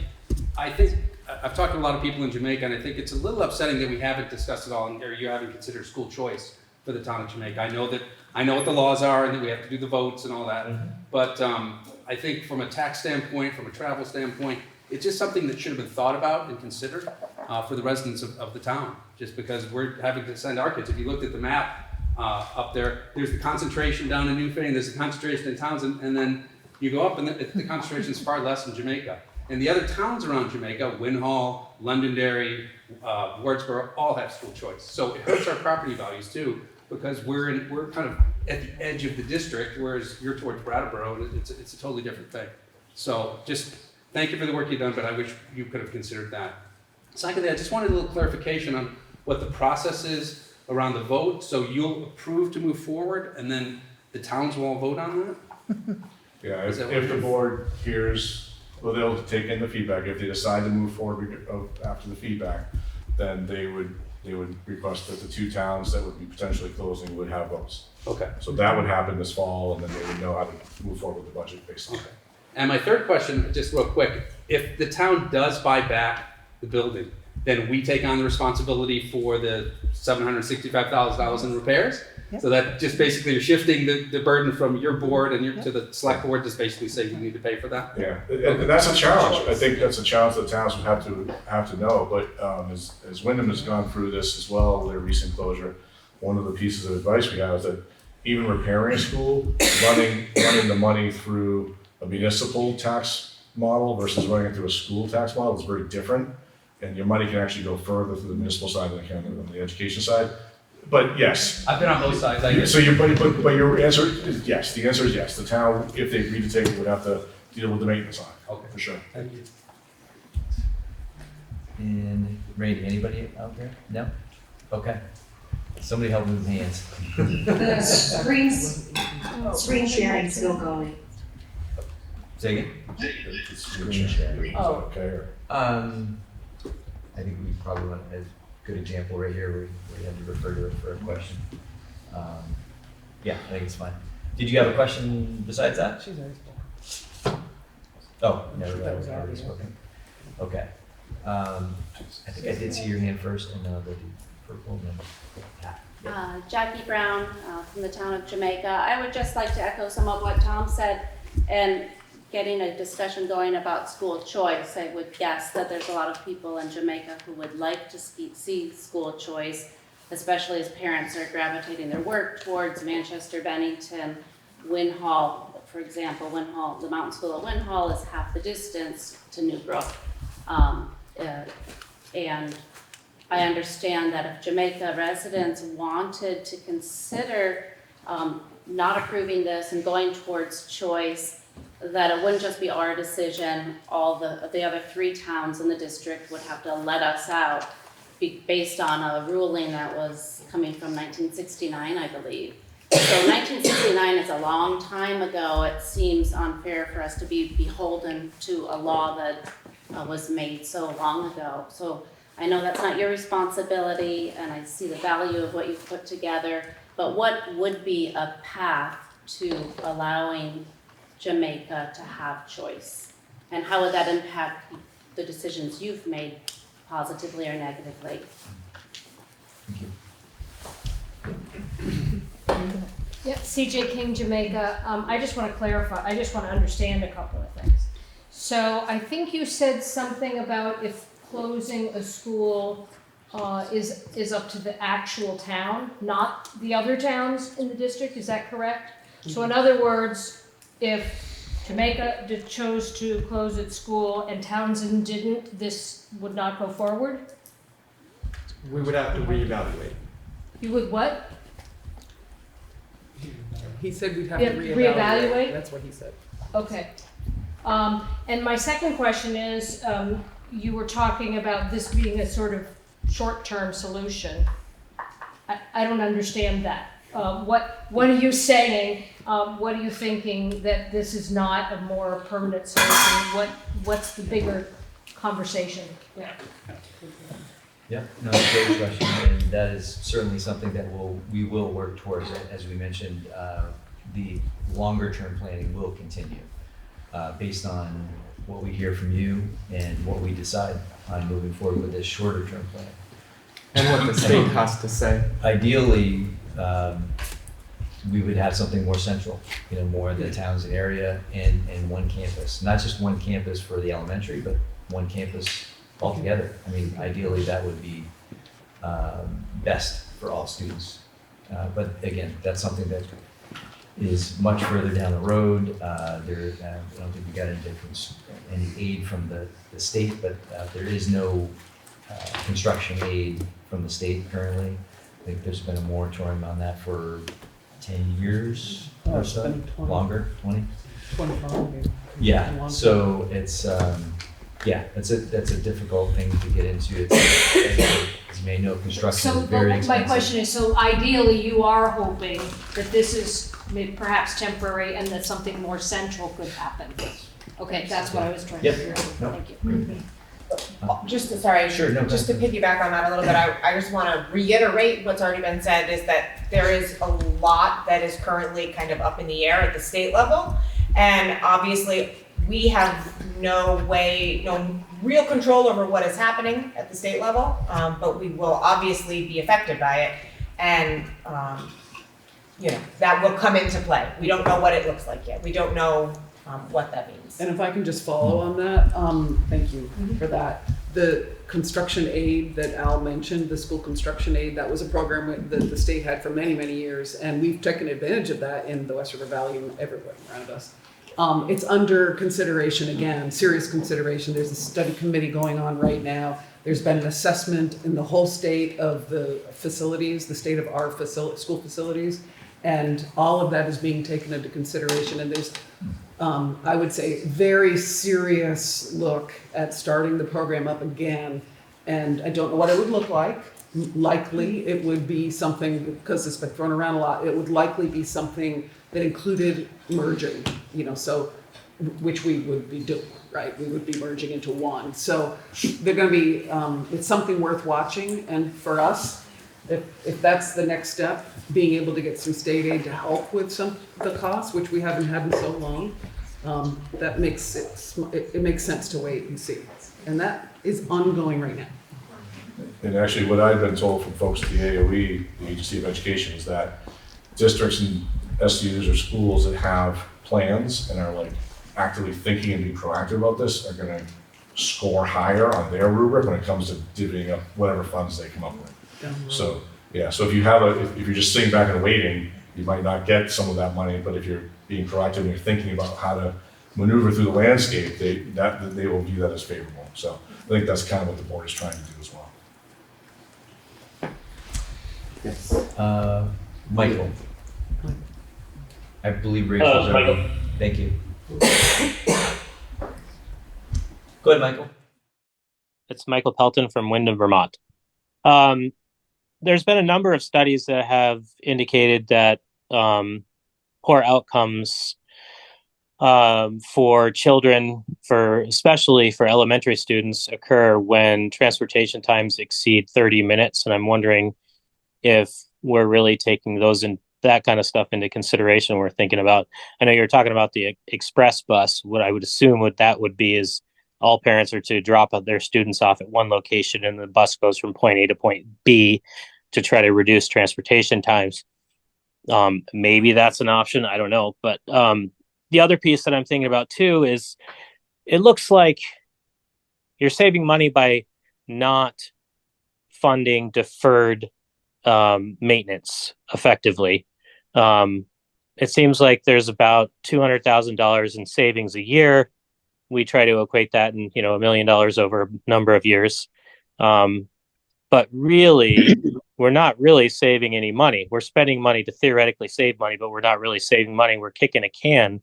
If the ultimate plan is to move to Leland and Gray, would it not make more sense to take your modulars that you apparently think are satisfactory for students to have an education in?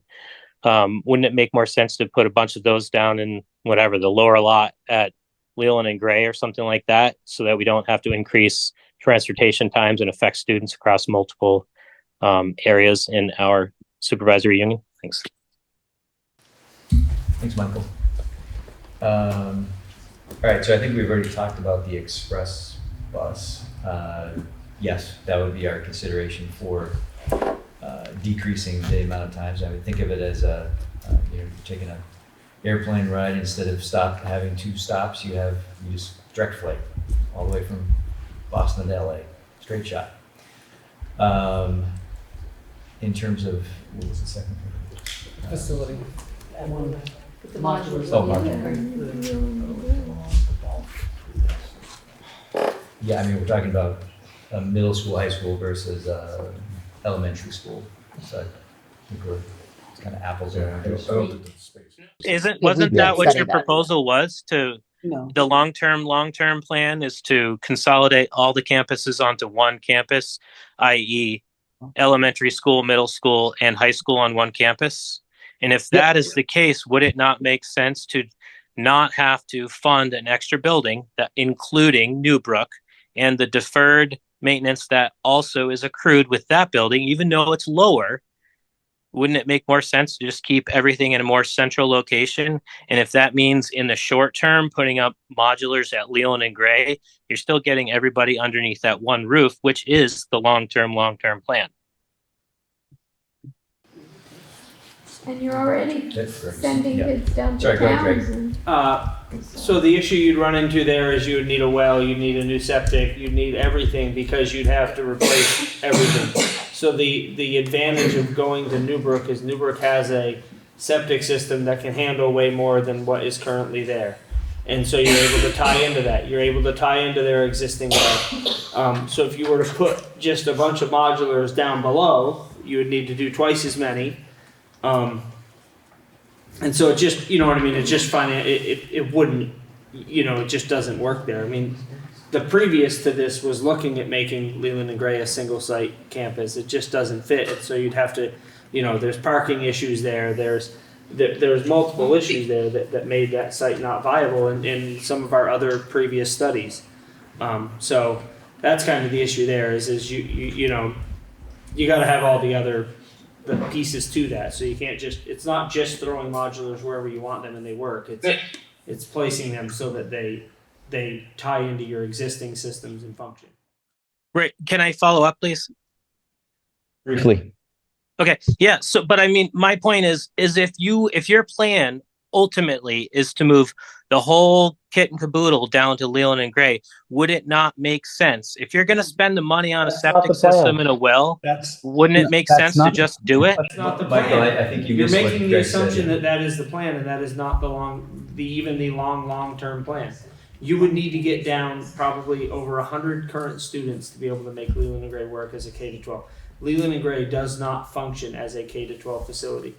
The issue is all of our buildings, including Leland and Gray, are deferred and have deferred maintenance, and none of them work great the way they sit for our whole SU.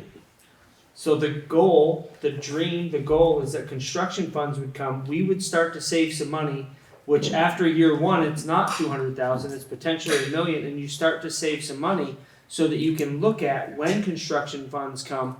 A, you've done something proactively so that you're ready for it, so the state is going to give you more, and B, that you're ready to go and you're saying, hey, we're building a site, right? We're building something here that is centrally located, that looks at us and says, hey, this sets us up for 60 years. It's not Leland and Gray. Thanks, Greg.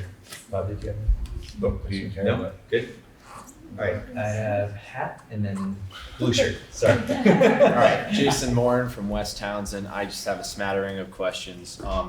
Really, I guess we'll start with, to piggyback on this modular idea.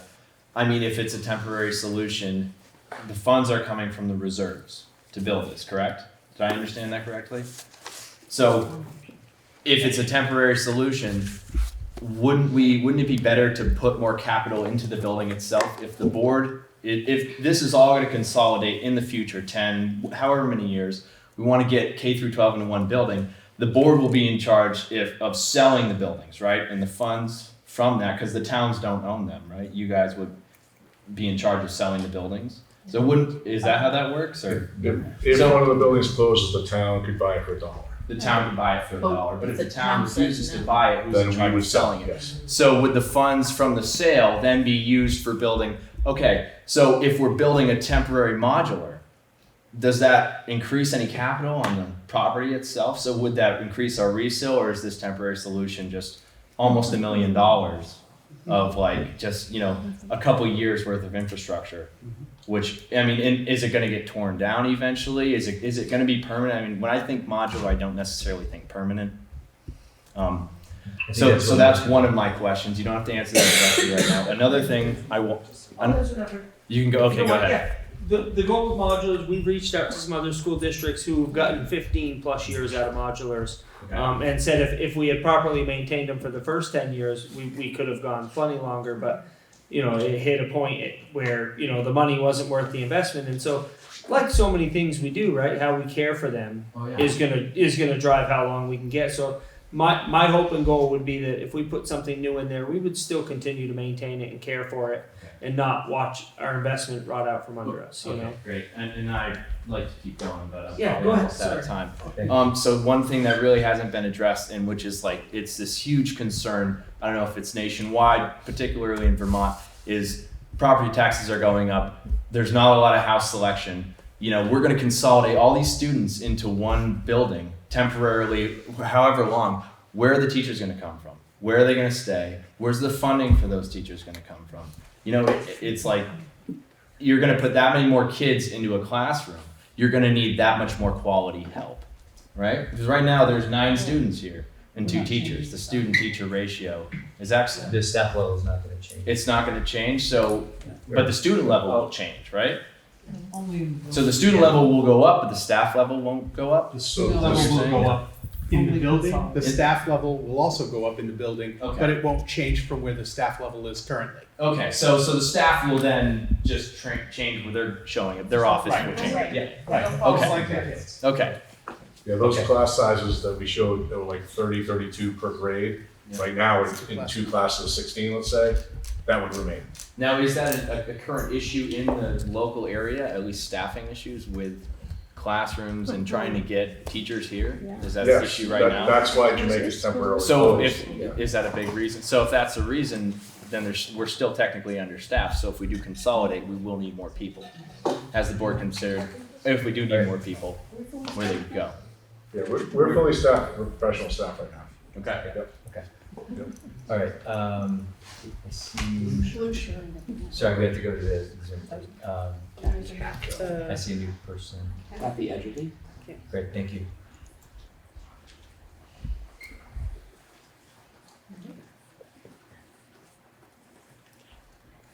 Go ahead, Kathy. Oh, I didn't hear you call my name. I'm sorry. Yes. My question is, when you're I'm Kathy Fales from Wyndham. Thank you. So has anybody done the cost comparison of like if you lease this building for X number of years, what year are you spending more money on a lease than you could have spent in initially doing a fast track construction of this same square feet? At what point is it, I get 1 year to lease something for a year would cost you less than to build it. But I would guess by year, I don't know what year, you're going to be wasting money on a lease that if you had built something now, it would be more cost effective, even if it was a higher initial cost. Great, thank you, Kathy. Greg, do you have that? You got me. Give me 1 minute. He's doing a calculation on his construction aid right now. I would guess you would probably be up around the 25-year mark before you would hit what construction would be. If they estimated about 185,000 a year, so you figure 10 years, 1.85.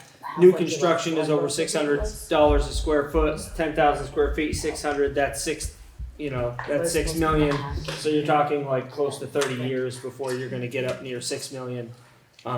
New construction is obscenely expensive right now. And it goes up by the day. The reality is, Here. yeah. Thank you. Blue shirt, thank you. Sally Newton, I live in West Townsend, and two things. One is I just keep thinking we're closing down schools. This is going to be a temporary situation. Down the road, we're going to be building a new school, a big one, and our taxes are all going to go way up.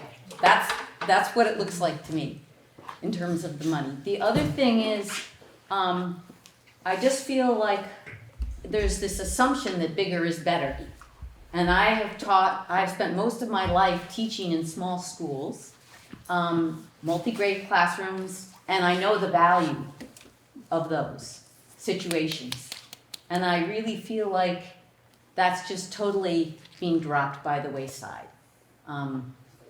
That these small community schools, and in this day and age when we're trying to reduce our carbon footprints, to be driving all of our kids in a different direction instead of having them in our home community, I think we're being really short-sighted. I think we need to think about what's best for the kids. I mean, the Wyndham kids, North Wyndham, unless they choose to go to Chester Andover or Floodbrook, they're going to be on the bus for at least an hour and a half every day. That's not good education.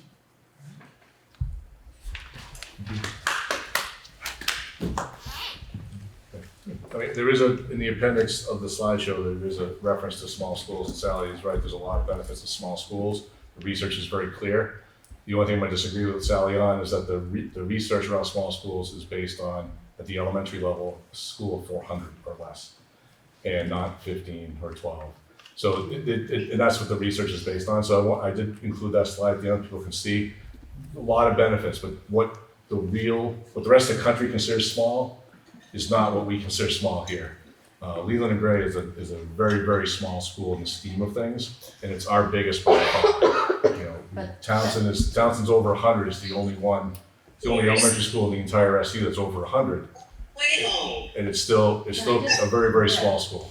But there are real benefits to very small schools. I mean, I've done wonderful, wonderful, exciting projects with kids, and because I could put them all in a couple cars and take them somewhere, or get them together in, just there's so much flexibility with a little school.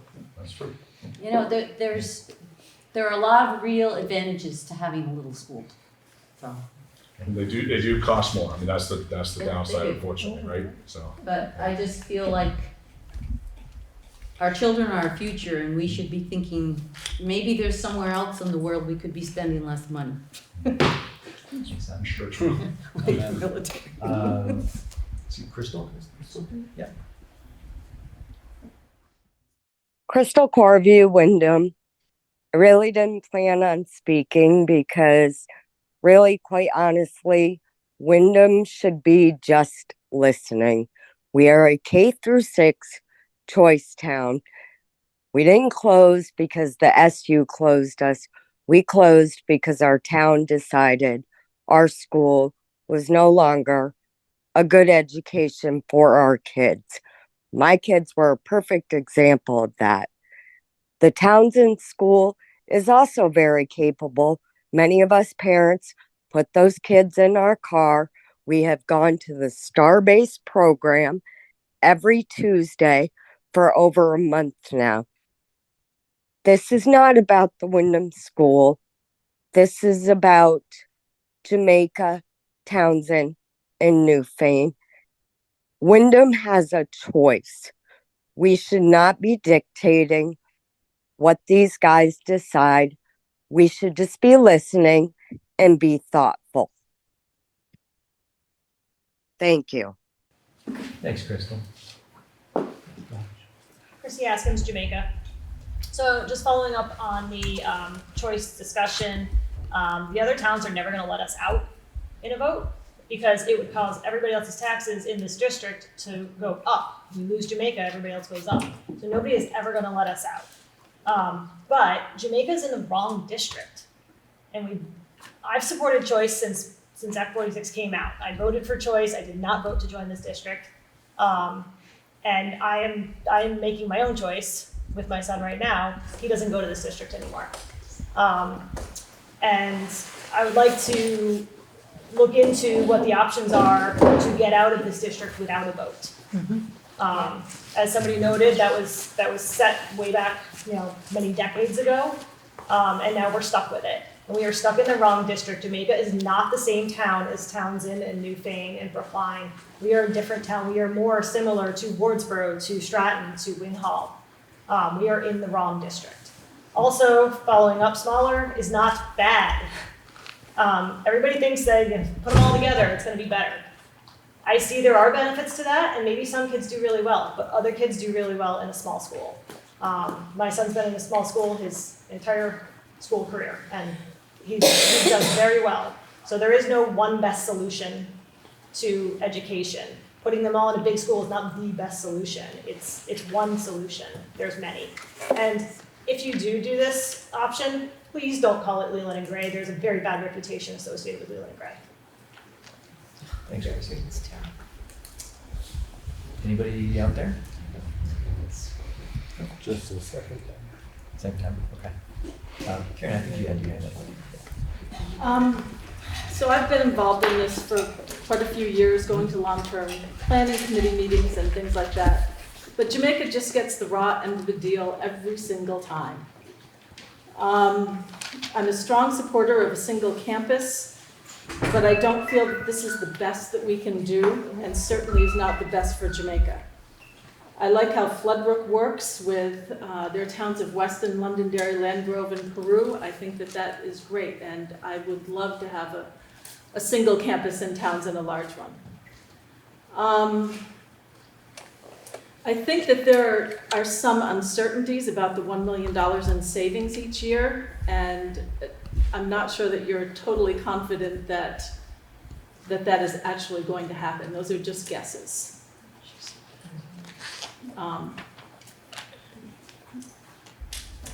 Losing our Jamaica school board was a huge mistake years ago. We in Jamaica basically lost all the control of our school.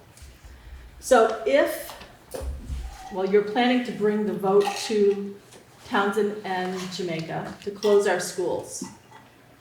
If we decide and vote to close our school here in Jamaica, it will need to be a community center. Can we put a pre-K in there? It says no education, but could we put a pre-K in that building? Do you know? Private or public? Well, it says no education can be in there.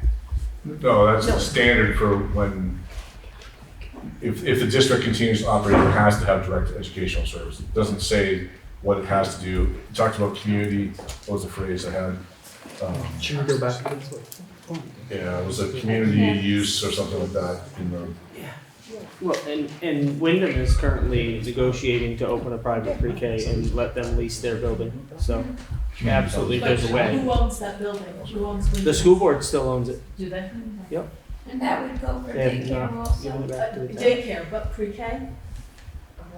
I think it's daycare. I think they have it as a daycare. Okay. So, In Brookline, they have a daycare and pre-K in their former school building but that was purchased in a similar type style, slightly before this, but it was the same type of arrangement. And that's been there for years and is quite successful, actually. Privately. It's private, it's not public. And if we vote to not close the school, you still have to have heat, electricity, things like that, right? Mm-hmm. And you are supposed to be having education for the students there unless you can't find employees.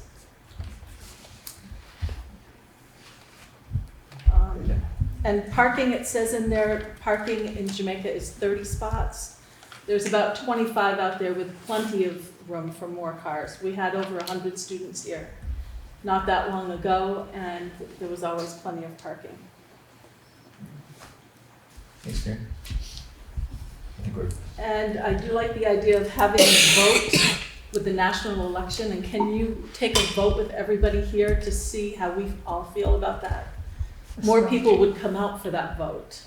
So you would I don't know if you need to take a vote on it. I think everyone acknowledges I more think people would show up. Yeah, Yeah. yeah, that's a. Matter when we can do it. No-brainer, yeah. Okay. Yep, thank you, Karen. Randy, do we have anybody else out there? No? Sing? City of Peterson. Okay. Peter. Yes, I'd like to kind of piggyback on what Tom had talked about, Peter over at Jamaica. I'd like to piggyback on Tom's comment on the cost to the residents of Jamaica. If the town does vote to buy back the school for $1, it does save the district $1 million, but it doesn't save the residents any money, because we're going to wind up paying for that. I didn't see anything in any of the supporting documentation as to what the deferred maintenance cost or level was at the time that Jamaica joined the WRED district. Is that information somewhere that could be updated? The reports that were done well after that, so I don't know the answer to that. Okay, so we don't have any idea how much the deferred maintenance was? They did it as of 2023. They didn't. Right. They didn't. So we don't know what the deferred maintenance was in 2016 when this district was formed. All that would have been part of the red study. That should be public information. Yeah. That would help knowing, what was it then, what is it now, and what's, the projected for the future, but they have to be stuck with, $750,000 of deferred maintenance. Doesn't seem like it's a very good deal for the town. Yes, thank you. I am Pat Mullins, live in Jamaica, but on the Rossingville side, as far away as you can get. It's only like 3-4 miles to Winhall School, and significantly longer to go to Newbrook. And when we had a high school student at Leland and Gray, it was a long distance phone call to the school. That's how far away the school would be from our house. Father. So, then to change it, the money for this module thing that you're doing, if you put that money into the schools and to do the deferred maintenance, when it comes time to close the school, it will have more value to it than if it sits vacant and isn't used. And I would say to Jamaica, do not buy this school, because it's going to have it's going to be a huge money pit. And my question is, if the town says, no, we do not want it, how long is it going to take you to sell it? Or will it just sit here and fall apart? How long will it take you to liquidate the assets so it can be utilized? It's a great question. Yeah. There's no way for us to know that. All right. And you would be a repeat, you'd be a repeat. Repeat. I think our repeat. Is anybody who has not asked a question, made a comment, would they like to do so? If not, we will move to seconds. Excuse me? Leanne, will you read my questions? We're down to less than 8 or 7. There's only 5 now. I haven't been going and checking yours off as we've gone along, That's because I've been all right. busy taking everything down. Shall I just read them quickly? I can read them off real quickly. I'm a pretty fast talker. What consideration was given to Wardsboro Elementary as an option closer to Jamaica?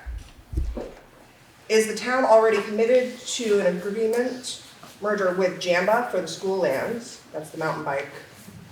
How many of this board voted for the original West River Education Agreement? Are you referring to Act 46 there? Sure. The merge. How many of this board voted for the agreement that this town has to live with? What is the source of the map just after slideshow number 6 with the bubbles for location of families? Where is this data? Is the full consideration report in WCSU website? Yep. When is the final board vote regarding closing? Done. How will the public participate and observe the Done. vote and subsequent sale?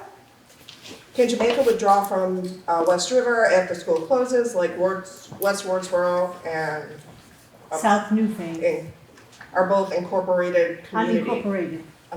They're both in unincorporated communities, West Woodsboro and South Newfane. If Jamaica makes a decision one way or the other, can they become unincorporated like those two towns and then get out of They're the agreement? not. South Newfane is part of Newfane.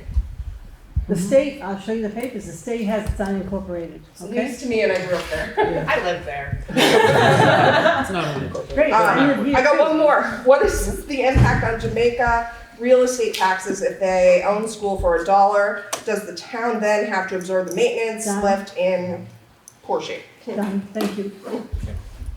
Thank you. So of all of those, Bob, maybe it's for you, that map that has the bubbles on it, that was up before this one? Yep.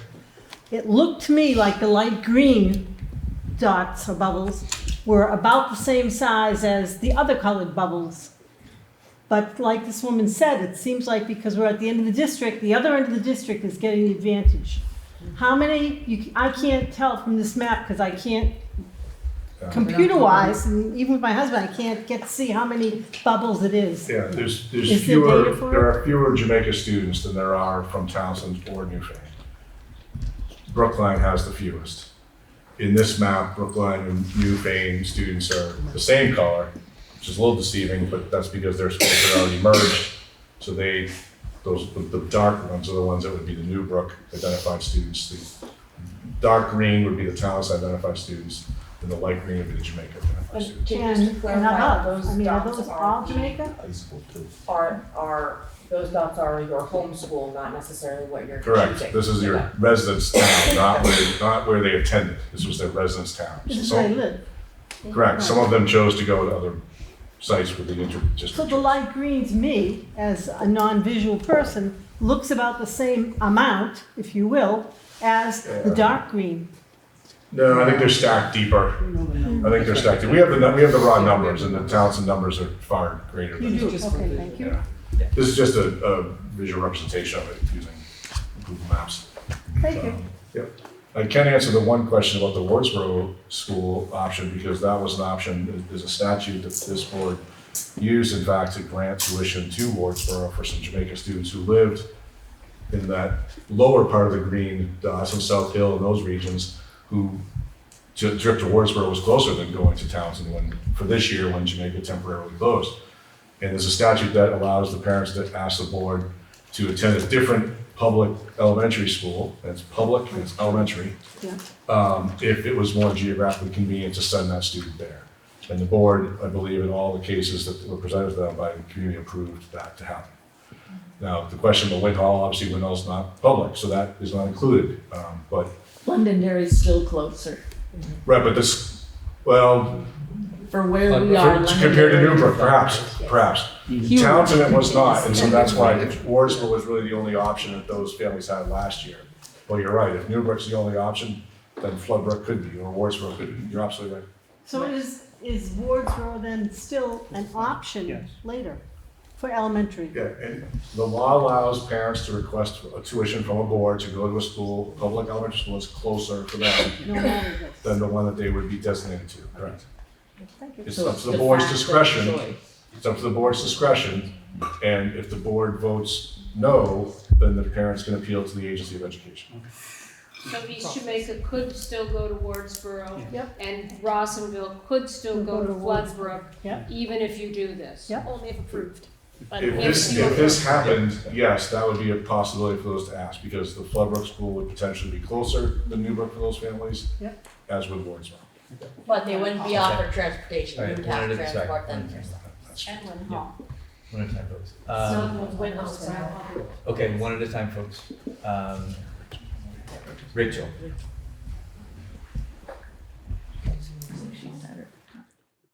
Hi, from Zoomland. Let's just jump the gun here for a second and say you guys do all the voting, everything goes through, we're consolidating. Who has the bid? How are we going to do this by 2025? Plumbers and electricians for normal jobs, never mind commercial, are booked out till April. So like, how is this even possible? And maybe that's a question for Greg, since he's operations, I don't know. Sure, I'll take that one, Rachel. At this point, it's probably not.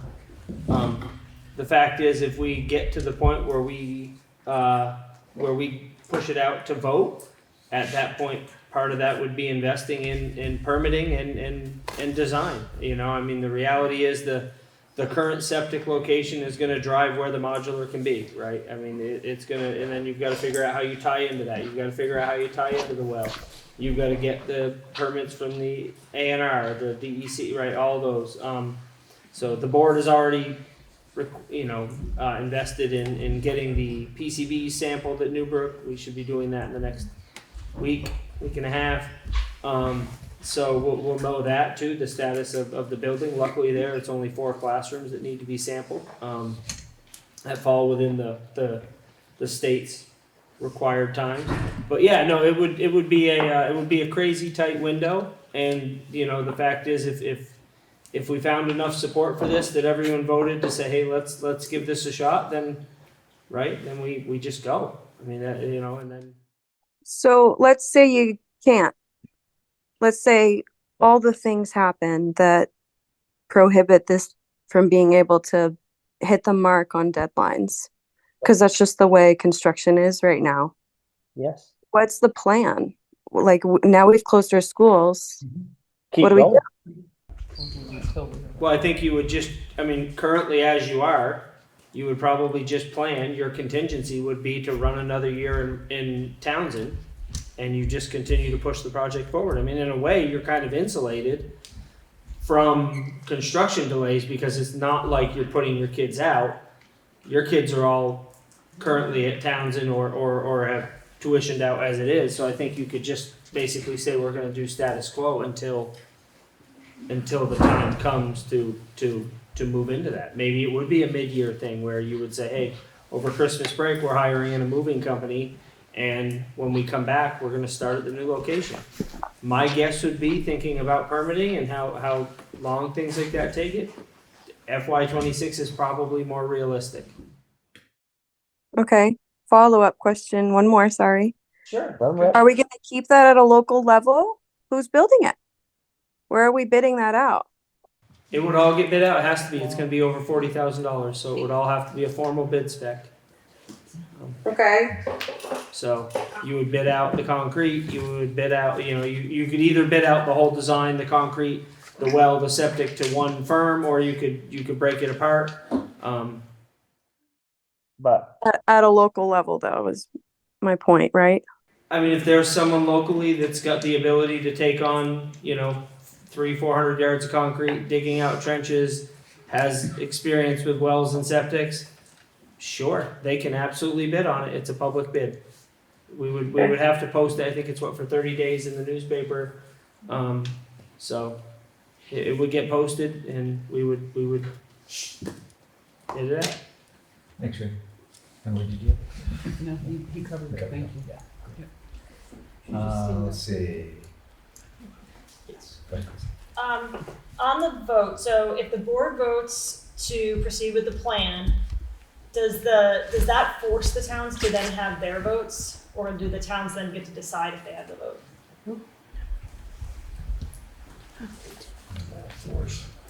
I mean, I think they would have to decide. But I'm not sure the mechanism for a town making a decision. I assume it would be a public vote, but I don't really know that. It's a good Well, does the question. town have the choice to have? I think we whether- lost audio on Zoom. Does the town have the choice whether or not to have the vote? Could the town say, we're not gonna have a vote to close the school? No, the school district, it's a Okay, school so- district vote, it's not a town Okay, vote. so the board, I thought you meant about if you purchasing vote- it. If you guys vote to proceed with closing There schools, will be a vote. then the towns have to have that. vote. Correct, yeah. Can you hear us again, Zoom? Yes, thank you. Okay. On the construction cost, is there any contingency included in that cost? So I would imagine there always is. the cost, all of the costs, as you remember the slide for that, was very much in the draft form, and it was very high level estimates. It was really trying to get a sense of like, what's our best guess for this? We didn't go out and price it anyway. So see, it was down to the dollar. Because you know that it's not trigger stormwater. Yeah, oh, absolutely. Contingency frost, we call it. Yeah. And my other comment was just a reminder to everybody, back when we did Act 46, we were told that that was going to save us money if we merged, because there would be cost efficiencies in merging. And our taxes in Jamaica went up significantly. Newfane and Brookline, I believe, went down. Jamaica and Townsend went up, so we got to pay more. So just as a reminder, that didn't save us money, so I'm very cautious with this one. I'd love to respond to that, because that is a constant that I hear all the time, and sitting on the actual legislative committee who developed the law at the time, and sitting on the school board who promoted this to the community to say this is an option for us. There was a flyer that went out from somebody that wasn't connected to the school, I think, that did say that that's what it was, but we as a board, and it's not this board, but the school board at the time said exactly what the state was saying with the law, and that was that there was no expectation that there would be a cost savings, but it allowed opportunities for local districts to create the situation which they couldn't before they merged, to have cost savings. You know, so there were ways to reduce costs, but there was nothing in that law that said there was definitely going to be savings. But you know, we actually did lower. The problem was that at the same time that was implemented, our enrollment continued to decline, and significantly, and costs, just like now, continue to go up. So we were never able to really appreciate, if we hadn't done it, it would have been more. Well, our taxes went up the next year. We merged, our taxes went up significantly in Jamaica. It's exactly how because our enrollment continued to decline. And that steeper decline. You had your hand a while ago. Yes, I have a question about, we talked about what would happen if we kept it as a school, if the town voted to keep it as a school after you voted to merge. If the town decided to buy it, the town of Jamaica decided to buy this building for $1, and use it as community center, community affairs, whatever. Can you explain what it's I don't know if I'm using the right terms because I'm kind of ignorant about it. What is this site permitted to do now, and what would have to be changed to permit it to do something else, like the community center, have a daycare? I understand it would depend on what kind of commercial enterprise would be in there, but what is the status with changing it, and what would be the status of the tax burden owed to the state to make this building something else? Because it seems like we're coming down to the nitty-gritty of one of those two possibilities. So I understand the first one, keep it as a school. It has to be a school. Purchase it for $1, can't be a school for 5 years. But other activities which possibly could generate revenue might happen here, but what would be allowed? What is it permitted? Does anybody know? And would that have to be changed? I mean, is it agricultural, rural, commercial, multi-family housing? What is allowed? What is this site now?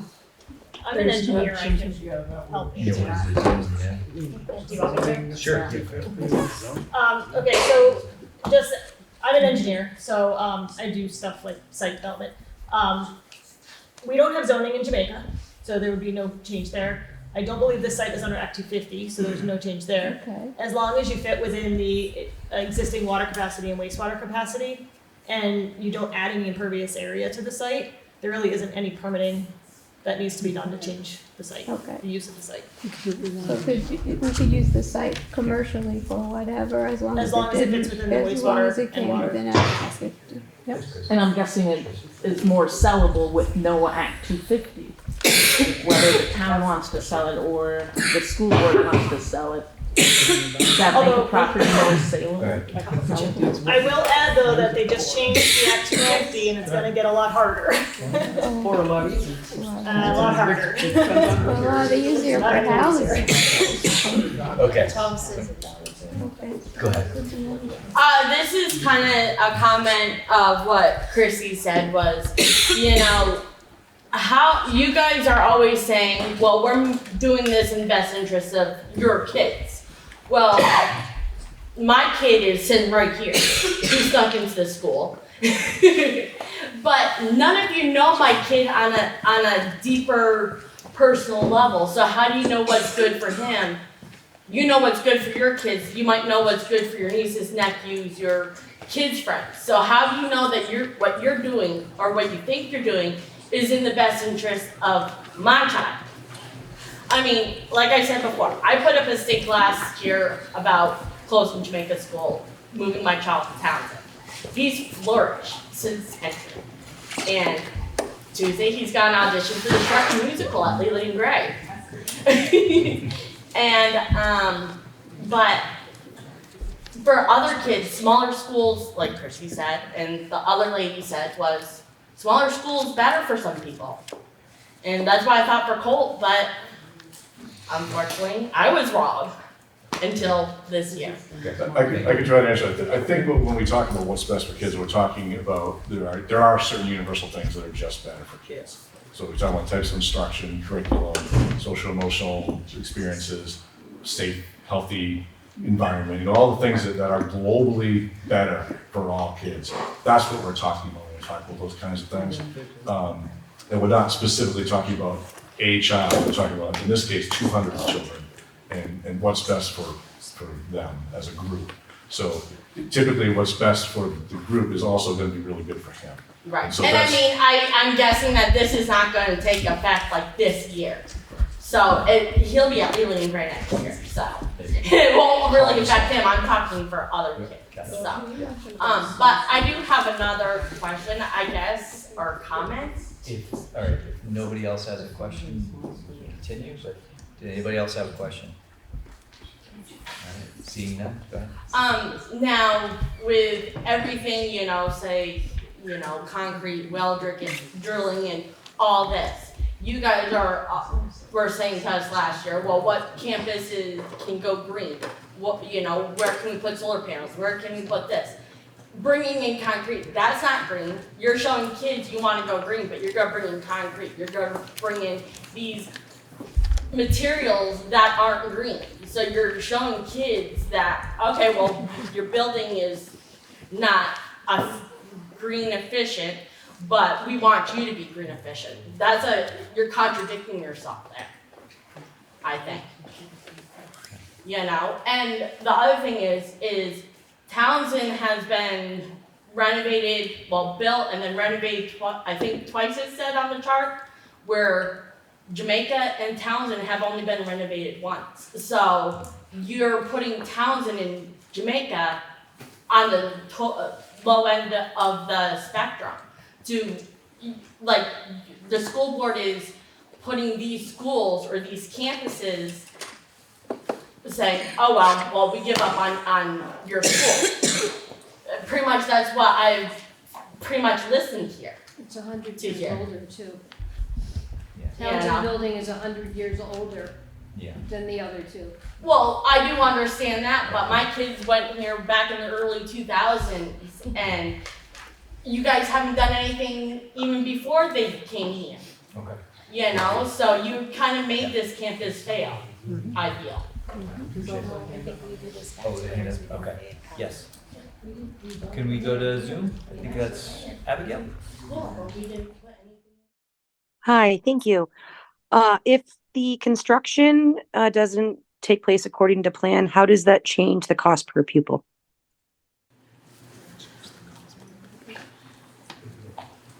I mean, You mean if there's a delay? Or? there's a lot of things that we can't determine the cost per pupil. It's not really a question that can be answered right now until we know when it would happen and more specifics about the long-term weighted ADM. We need to know what the yield is gonna be. I mean, we can play with some numbers, but there's no way I can even come close to what the final outcome will be without knowing how long of a delay or what those other factors will be. I can only give you what it is based on numbers right now this year.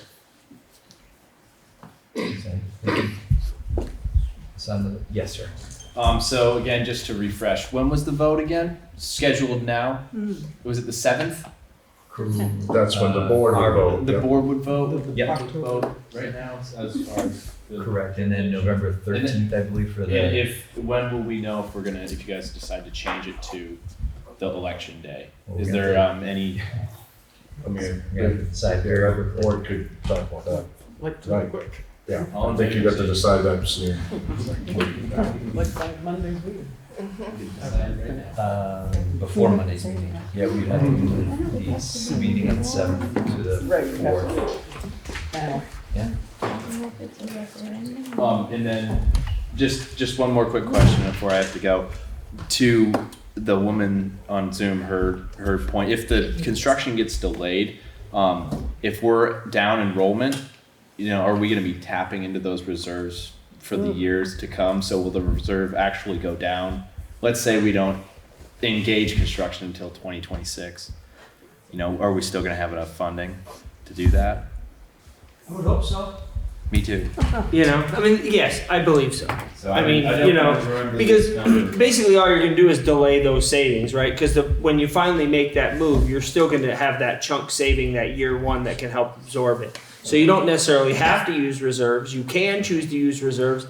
And I think the point of using reserves is if you use the reserves, then you're going to see the savings year one. You wouldn't use your year one savings for it, rather than, it's just kind of a whichever pile you want to pull from. But there's money there to support the construction. I just want to say a little bit more about that because it's clear that unless there's reductions in the budget going into next year, they could use reserves to help try to keep that tax rate under control. So it really depends on the way the board goes, but there is potentially, it's again around 1.3 million.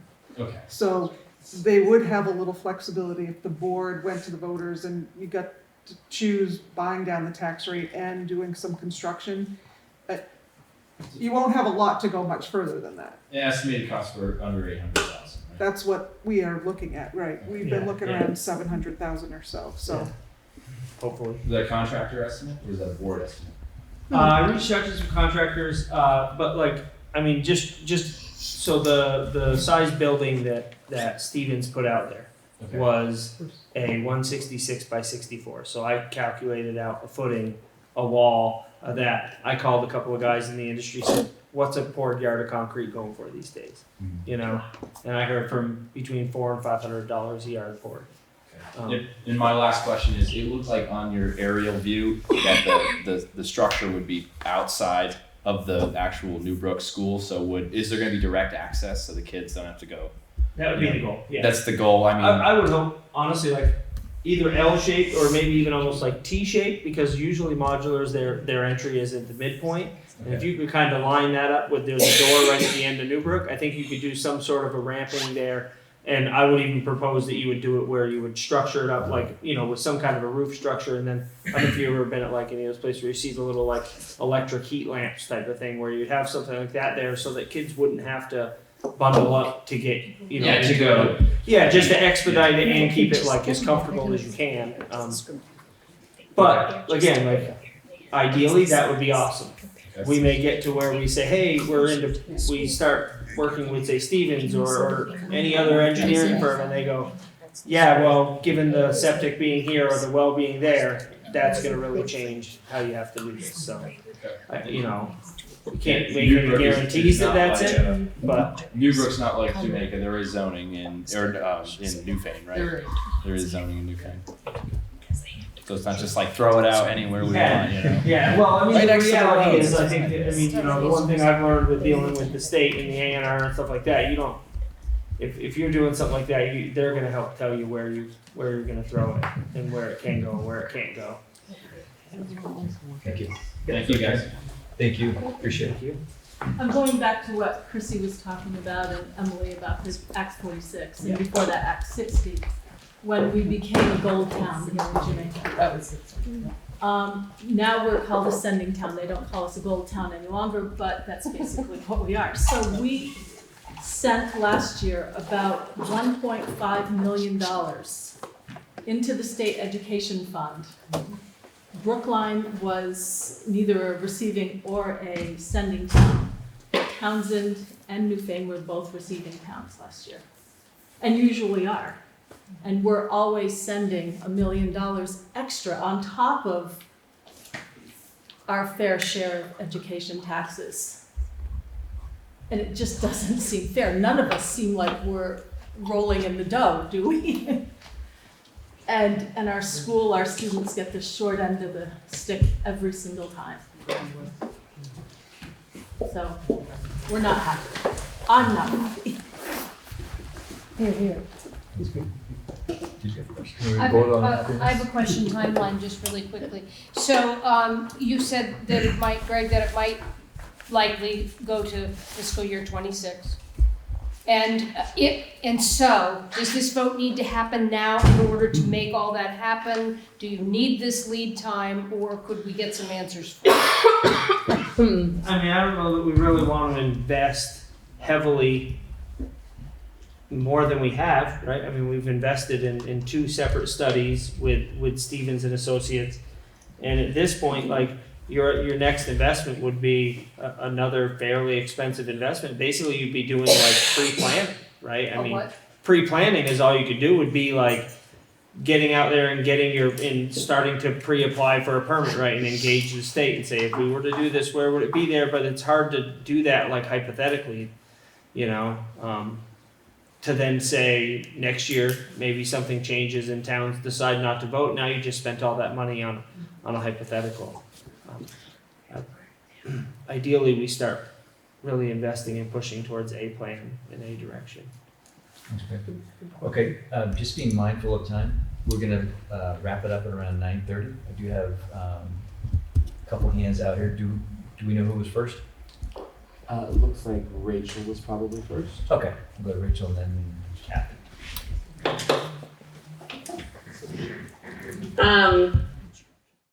I just wanted to say thanks, guys, for all of the data you've collected.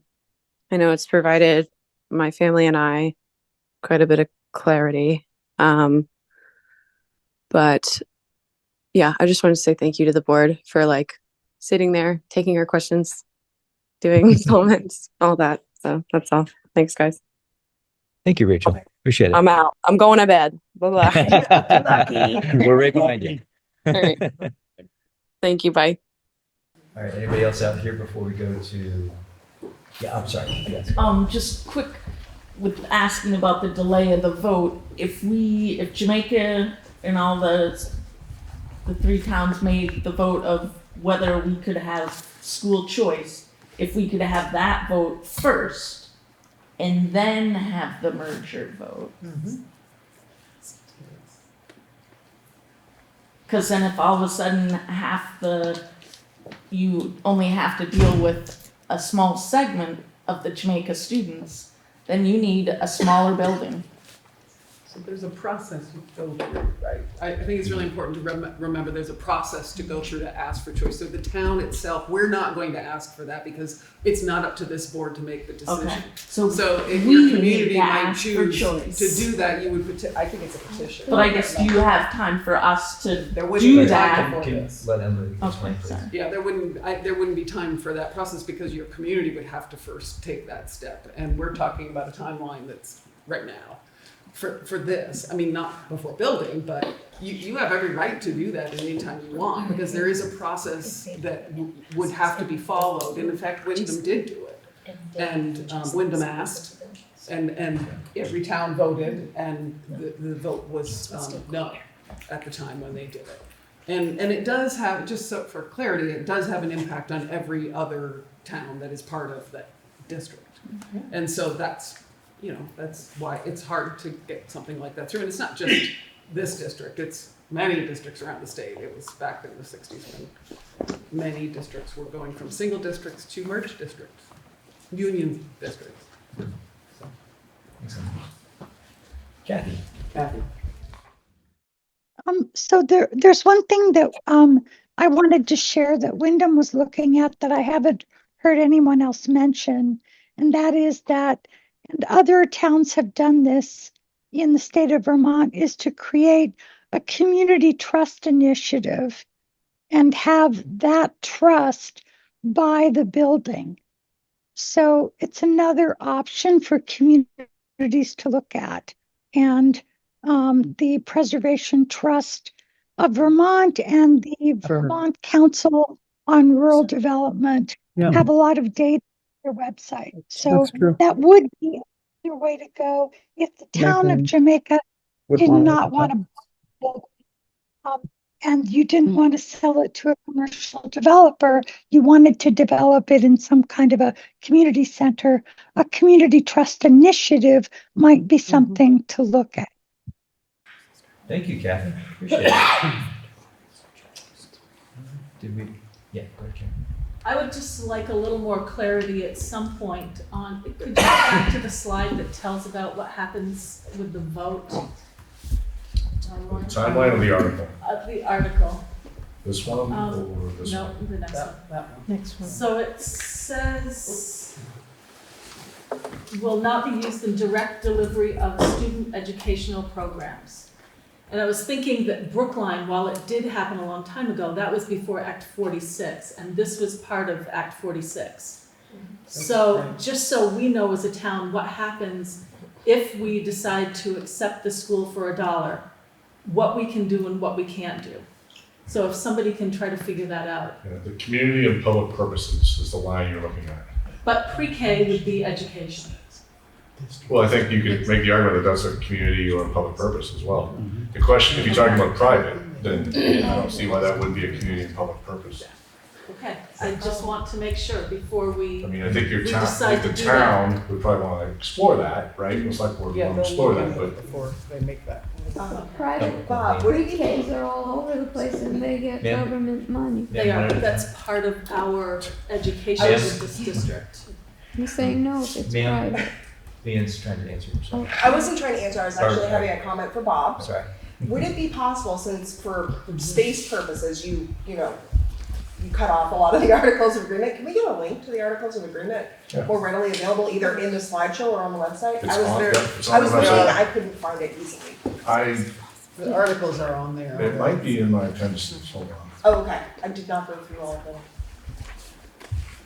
It is I just not. saw you linked it. I will add it to this slide, and then this, when Yeah. the slideshow is posted, you'll have it in the appendix. They're on the website somewhere. I've seen them on there. That's a good call. Because there was more to that, Karen, than what was Yeah. up on the slide. Yeah. I don't remember it word for word, but there's more to that There that might is. be helpful to you. I think we just need to know what our Yes, options are absolutely. exactly before Yeah. we make a decision. Yep, thank you. Abigail? Yes, thank you. My question is more so off of other people's comments from the town of Jamaica and voicing the desire for potentially getting school choice. One of the challenges that Wyndham residents are facing is we have choice up until middle school. So because we are part of the district, for those grades, if say we have chosen outside of that district to educate up through 6th grade, we then must come back to the supervisory union. So as communities are talking about all of these huge changes, just, keep in mind what Wyndham's currently in and what we're looking at on how all of this is impacting, our rural education for our students. Thank you. Thank you. All right. I think, sure, yeah, go ahead. Yeah, I know the board may want to talk about having a special meeting, maybe, to speed up the process, but yeah. I said this at the end of the session in town, so I just want to repeat it, but I really want to appreciate everyone for the civil discourse. This is an incredibly tough and emotional topic, laden with financial information, which is unfeeling in nature. Sorry, Heidi. But Not a reflection of we just recognize that it's hard and it does impact communities, and that each community is different, right? That's the only piece I think that we've heard from folks, that the communities are different, and I just want to recognize that we hear that as well. But given all the challenges, I just want to say I appreciate the civility in which the communities have had this conversation thus far. Leanne's taking lots of notes, she's sharing those with the board after the meeting. I think it's just really important to keep that civility as we have this, because I think it's a credit to our collection of communities that we can have this conversation in a way that's not, filled with other negativity, because there are places where it can get really contentious. So thank you on behalf of myself and the board for that. So. Thank you. You're here. Yeah. All right. I would also just like to say, yes, thank you very much. This has been a great public discourse. We do have one more meeting coming up, and that would be this upcoming Monday. And that is at the Newbrook School. And then also getting back to the discussion of timeline, if you want to put up slide 30. I did. I want to ask the board if we want to move that 10-7, or maybe not move the meetings from 10-7 to 10-4, but have a special session with a single item of discussing the vote on Friday the 4th, or at some point next week if that is not an agreeable date. Everybody wants to look at their calendar. Wait a second. You have to apply for Yeah. This is a brief meeting, right? Yeah, yeah. And people can join by Zoom. Well, that's not necessarily brief. Well, but they can still join by Zoom. Yes, yeah. We have to host a site, there has to be a hosted site Right. after July 1. Right. But yeah, people could Zoom in. I don't know how short it would be, it'd be a lot of discussion on what the board wants to do, but, Sure. yeah, it'd be a special But it's a meeting, would single- require 24-hour notice for warning. So. Yeah. Sorry, go ahead. I was just gonna say, there was some talk about how the communities would feel, and I don't mean only the voters, I also, my sense tells me, and I am not a town clerk, I don't wanna speak for town clerks, but town clerks go through a lot for these votes, and if they have to do it twice in 10 days, it's gotta be a little harder for them, I think. I don't wanna put words in anyone's mouth, but I'm a little concerned about two that they have to run for, for these two. So if we can do this, I think we should. On election day, yeah. It would be great if someone could reach out to the town clerks to ask because I'm no town clerk, just to make sure. It would be really nice to hear back from them. Yeah. But I think we should schedule a special meeting. Okay, so I can find out from the clerks tomorrow. Yeah. If they're all working tomorrow to find out if they are amenable to that. We'd have to develop language of the questions. Jamaica's closed tomorrow. So is Newfane. So Monday would be my opportunity, I guess, to do That that. doesn't mean you can't get on board with the town clerk. We have ways we can hold people. I will do my best, but we would have to have language developed for the questions. I don't know if the board has enough experience and knowledge, probably, to develop their own questions, or do you want to refer to Pietro and Sean to develop questions? Yes, absolutely. Okay, so I would have to get questions from them as well, based on our articles, to develop a question, so that's, hopefully they can turn that around quickly, but. So we're definitely talking about the latter Well, part of this. You'd want to have, because you'd have to have the board, you have to have the clerk saying they can pull it off, and we'd have to have language returned, because you'd have to be not only approving, you have to vote to do it, but you also have to approve the language of the actual article. Exactly. So, okay. 24-hour. Yeah, well, maybe I get the language tomorrow and get the clerks on Monday, so that would be possible. But yeah, 24-hour notice, so if it's the will of the board to do that, I mean, you vote to do that with potential of getting it at the date that we can most cleanly get that off by? Is that a? I'm expecting that we don't have much to choose from, so what do we have to choose from? It's Thursday, Friday? like Wednesday, Thursday, Friday, I think, right? Sure. Or Tuesday, but I think the meeting, the new FAE meeting is Monday, the 30th, and you'd have to do it by that Friday to make the 30 days, if my dates are. Thinking probably If I can come. Thursday or Friday would be probably Thursday. Nobody wants to be at a Friday meeting at 7 o'clock. I don't even think I can make a Zoom meeting Thursday. We're at one long. Okay. Joe's a no for Thursday. I'm gonna be at school. Okay. Wednesday or Thursday? Thursday. Wednesday better? Wednesday's better. Friday's the best. And you can do it earlier Friday, it doesn't have to be at 7, right? It could be at 5. I'm leaving Wednesday and coming back Friday on the trip. And Wednesday night, Thursday night are we scheduled out. Okay. Can anybody not do Wednesday? But I can, That's I've got a better chance of doing Wednesday night than I do Thursday. Okay. Let's see. Do we have out in the, we have Kate out in. Oh, no, sorry. Kate's on the other side. Kate, Okay. can't do Wednesday. Kate can't do Wednesday, okay. Great, so we have a toss up. It's like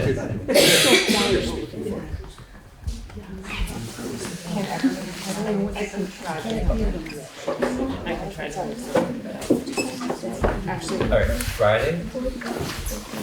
Yeah.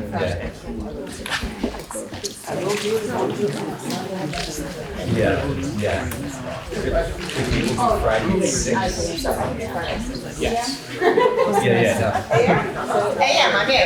Yeah. Can everybody do Friday at 6 p.m.? Kate, Friday, 6 p.m.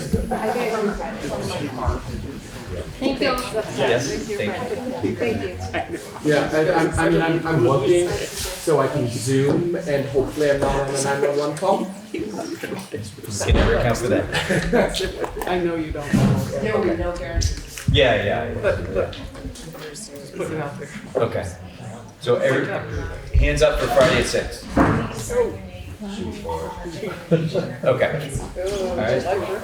I'm gonna be in my car driving my kids places, and I can probably make that happen, but like, kid, you hold the phone while I drive, so we don't get what we get. And then my kids will hate me. I'm off the 7. 7 would be better, but it does, no one else can really do that, so. Yeah, I'll make it work. I just can't do 5 because I can't. 7 is okay? Anytime Friday. Oh, 7 is better for me. 7 is better for you? Yeah, I'll actually. Can anyone not do Friday at 7? What, say that again? Can anyone not do Friday at 7? Very good. Sorry. Where are you at? At that point, I'll be at my house. How well is Starlight? For 7. At 7. And then I could hit it anytime. I will be gone, and then I will be at my house with a lot of friends. This is my Friday. I will make it happen. All right. Friday at 7? Yep. Okay. Done. All right, we're gonna make it as quick as we can. Friday at 7. Should we do it at 11? Hey, then we'll restrict it though to an hour. Okay. Yeah, please make that motion. I move to adjourn. I'll second. All those in favor say aye. Aye. Bye. Carries. Have a great day, folks.